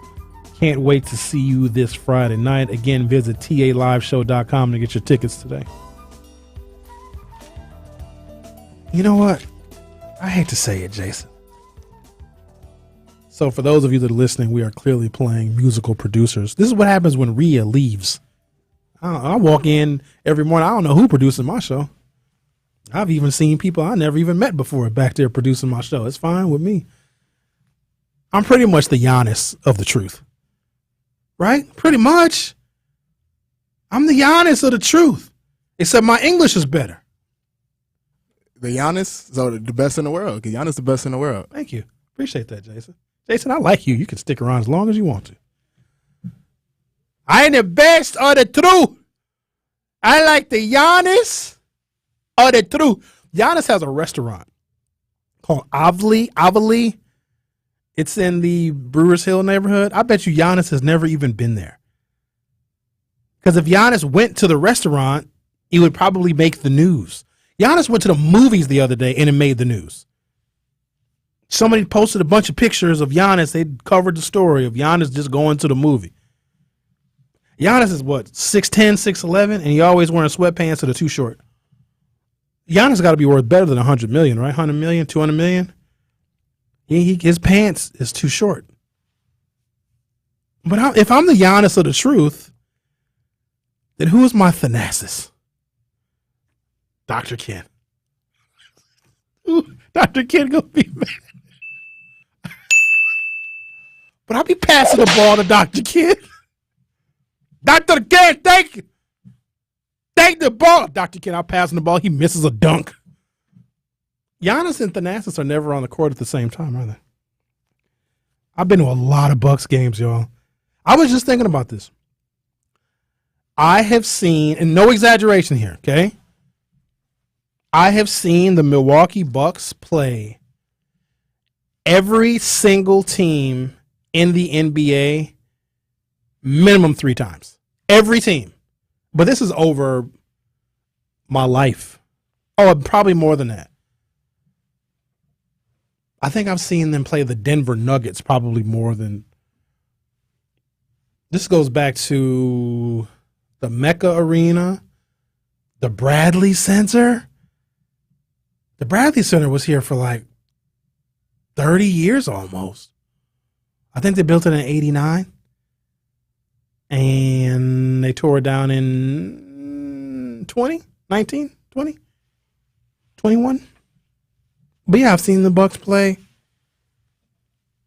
I've only seen the Brewers play like 5 teams. I think I've only been to maybe 5. No, I've been to more than 5 Brewers games. It's a whole different. The atmosphere of a Brewers game is extremely, extremely unique. It is also, you know what I found? Professional sports in Milwaukee, the crowds are not diverse. There's probably more diversity at Bucks games, certainly than Brewers games. Brewers games, I feel like I'm in the South. Brewers games feel a lot like a NASCAR race. I've been to a NASCAR race before. Black people, I know how you feel about NASCAR. You wouldn't understand it. Do you know that like the pit crews, I'm not kidding you, half of the pit crews, I'm sure the statistics probably say something different, but when I went to a NASCAR race fairly recently, I saw so many black people, I thought, was I lost or were they lost? I'm like, do y'all know where you are? There's so many black people that work for NASCAR. It was unbelievable. It was refreshing. I felt comfortable. There were black fans wearing the NASCAR, their team, their favorite drivers' hats and jackets. It really was beautiful. When I saw that, I was like, oh, black people are everywhere. We are into everything. There were so many blacks, many blacks. But to see us on the pit crews, it was like, it warmed my heart. Because I had this perception of NASCAR, as do a lot of you. So when you walk into a racetrack at a NASCAR sponsored event, I went to a Cup Series event. For those of you that know what NASCAR is, you know what that is. I went to a Cup Series. I got pictures and everything. There's a list of things you cannot bring into a NASCAR track. Just like like a dress code at a nightclub. They have a posting, a big old sign of all the things you cannot bring in with you. You know, women can't bring in, gigantic bags. Purses have to be of a certain size, okay? You can't bring any firearms. You can't bring in any weapons. You can't bring your own alcohol. You can't bring Confederate flags. It was literally listed up there with explosives, firearms, and alcohol. No Confederate flags. So NASCAR, God bless them, they're trying to change the image of that sport. Individual cities may have their perception of the sport of NASCAR, but like big NASCAR, corporate NASCAR wants it to be a sport for everybody. Because I don't know if you guys knew this, but black people like cars. We are car people. We are car culture people. Now, our car culture might be different than everybody else's, but we are car people. Black people love automobiles. We do. And Republicans are environmentalists, but you wouldn't think so. A lot of Republicans they're anglers. They go fishing, they go hunting, they go camping. Guess what? That makes them environmentalists. So all you tree-hugging hippies, you're not the only environmentalist. People that are concerned about climate, Republicans are concerned about climate too. Conservatives are concerned about climate because the habitats in which they hunt and they fish are being decimated by climate change. Speaking of climate change, we're supposed to get 3 to 6 tomorrow. Y'all know that? So if you can work from home, they say, work from home because we got some snow that's coming. Here, I want to try something real quick. Hang on a second, Zach. I want to try something. It's definitely a no for me, dog. Oh, yeah. I got my own hotkeys. Try that again. It's definitely a no for me, dog. Just got to find a time when I can play that. What is this here? 43 million Americans currently have student loan debt. The group of borrowers collectively owes $1,766 billion, which is a 267.1% increase from 2006. The burden of student debt is not evenly felt. The data analysis shows that among surveyed Black or African American people who have attended some college or higher, a disproportionately higher share have student loan debt than any other racial group. The share of student loan debt is also higher for women than men across any other racial group. So when you talk about student loan debt in America, you were talking about a burden on black women.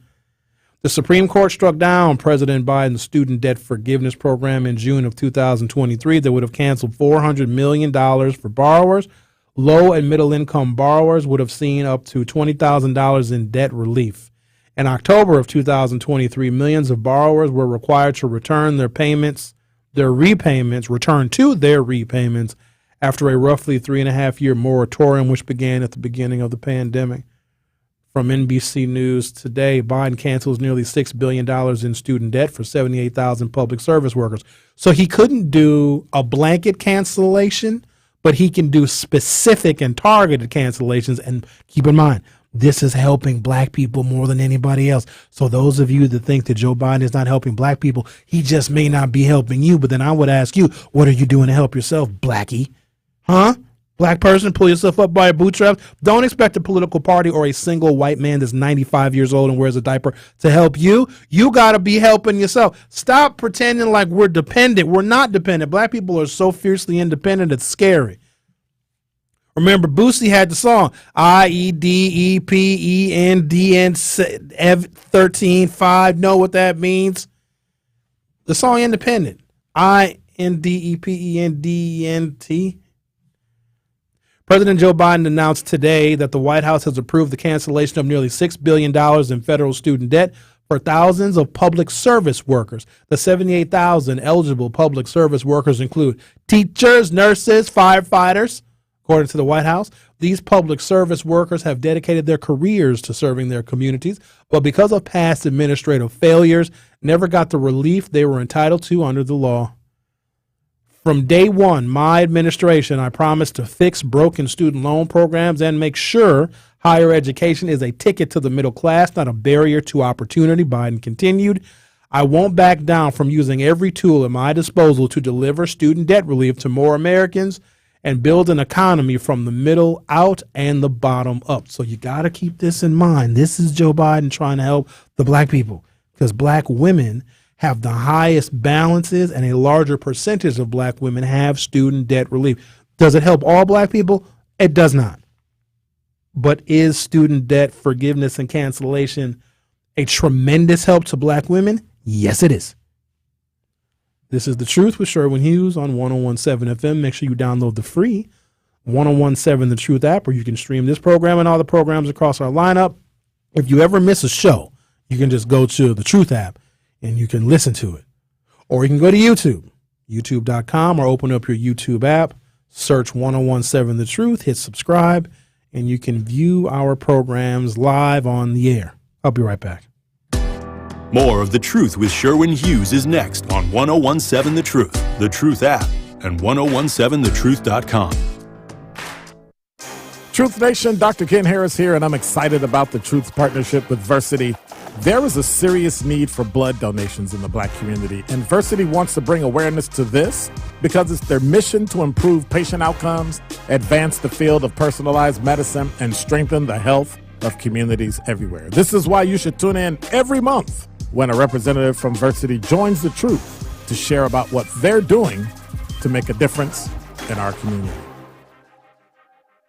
The Empowerment Small Business Loan Program, we're talking about up to $5 million, which for small business owners, we need that. That's like payroll, that's resources. So can you just let us know, what is the program and why is this lending program so important to Old National Bank? Years ago, our CEO, Jim Ryan, this program is his brainchild. He was working with Roland Shelton, who you know, Denise, out of Evansville, and they identified that African-American business owners, Hispanic business owners, Native American business owners, as well as women business owners had a difficult time in obtaining financing from the traditional credit partners. And so we went out, created a program, launched it last year, 2023. And so far last year, we have helped over 100 successful minority and women-owned businesses with about $25 million in loans. We've already started this year with almost $8 million in approvals, again, geared toward minority business owners and women business owners that normally had difficulties in obtaining traditional credit finance.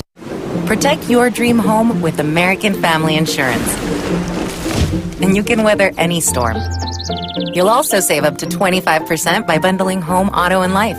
American Family Insurance. Get a quote. Find an agent at amfam.com. Products not available in every state. Discounts may not apply to all coverages on an auto or home policy. Discounts do not apply to life insurance policies. Visit amfam.com to learn how discounts may apply to you. American Family Mutual Insurance Company, SI, and its operating companies, American Family Life Insurance Company, 6000 American Parkway, Madison, Wisconsin. For the brave men and women of the United States military, it has been said that some gave all, but all gave some. At Tayback Law, we honor these sacrifices by working to ensure veterans receive the benefits they're entitled to. I am Monica Ireland Karras. I am a partner and a VA-accredited rep at Tayback Law. If you're a vet and you have been wrongfully denied your veterans benefits, visit taybackattorneys.com to set up a free evaluation. At Tayback Law, we fight for those who fought for us. Contact Tayback for the payback. taybackattorneys.com. Are you ready to elevate your natural beauty? Look no further than Elevate & Co., your premier medical aesthetic boutique practice in downtown Milwaukee. Elizabeth and her team specialize in Botox and fillers, facials, microneedling, and provide at-home medical-grade skincare. And personally, I've never felt better. Mention that Melanie Ricks sent you and you'll receive a free consultation and $25 off your first facial treatment. Visit ElevateandCoMKE.com. That's ElevateandCoMKE.com to schedule your appointment and discover the confidence that comes with truly elevating your natural beauty. This is The Truth with Sherwin Hughes on 1017 The Truth, The Truth app, and 1017thetruth.com. I-N-D-E-P-E-N-D-E-N-T. Do you know what that mean, man? I-N-D-E-P-E-N-D-E-N-T. Do you know what that mean? She got her own house, she got her own car. 2 jobs, work hard, you a bad broad. If you ain't on, sit down. If you ain't on, sit down. If you ain't on, sit down. If you ain't on, sit down. I-N-D-E-P-E-N-D-E-N-T. Do you know what that mean? Because you're independent, black people.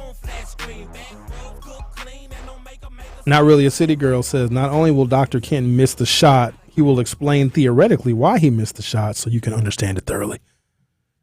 I said, Dr. Ken is my Thanasis. Ooh, he gonna be mad at that. Well, you know what, Sherwin? That's not even the reason why. And he does like this little laugh. He'll do, Dr. Ken. I love Dr. Ken. So I didn't understand why the Democrats, why can't we be in every room? We can, Dr. Ken. We can be Republicans all day long.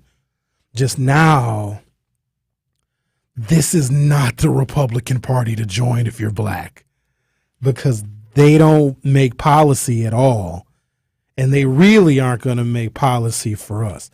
There is you guys familiar with the Lincoln Project? The Lincoln Project is a bunch of Republicans that hate Trump and hate Trumpism. They are the Never Trumpers that formed a political action committee.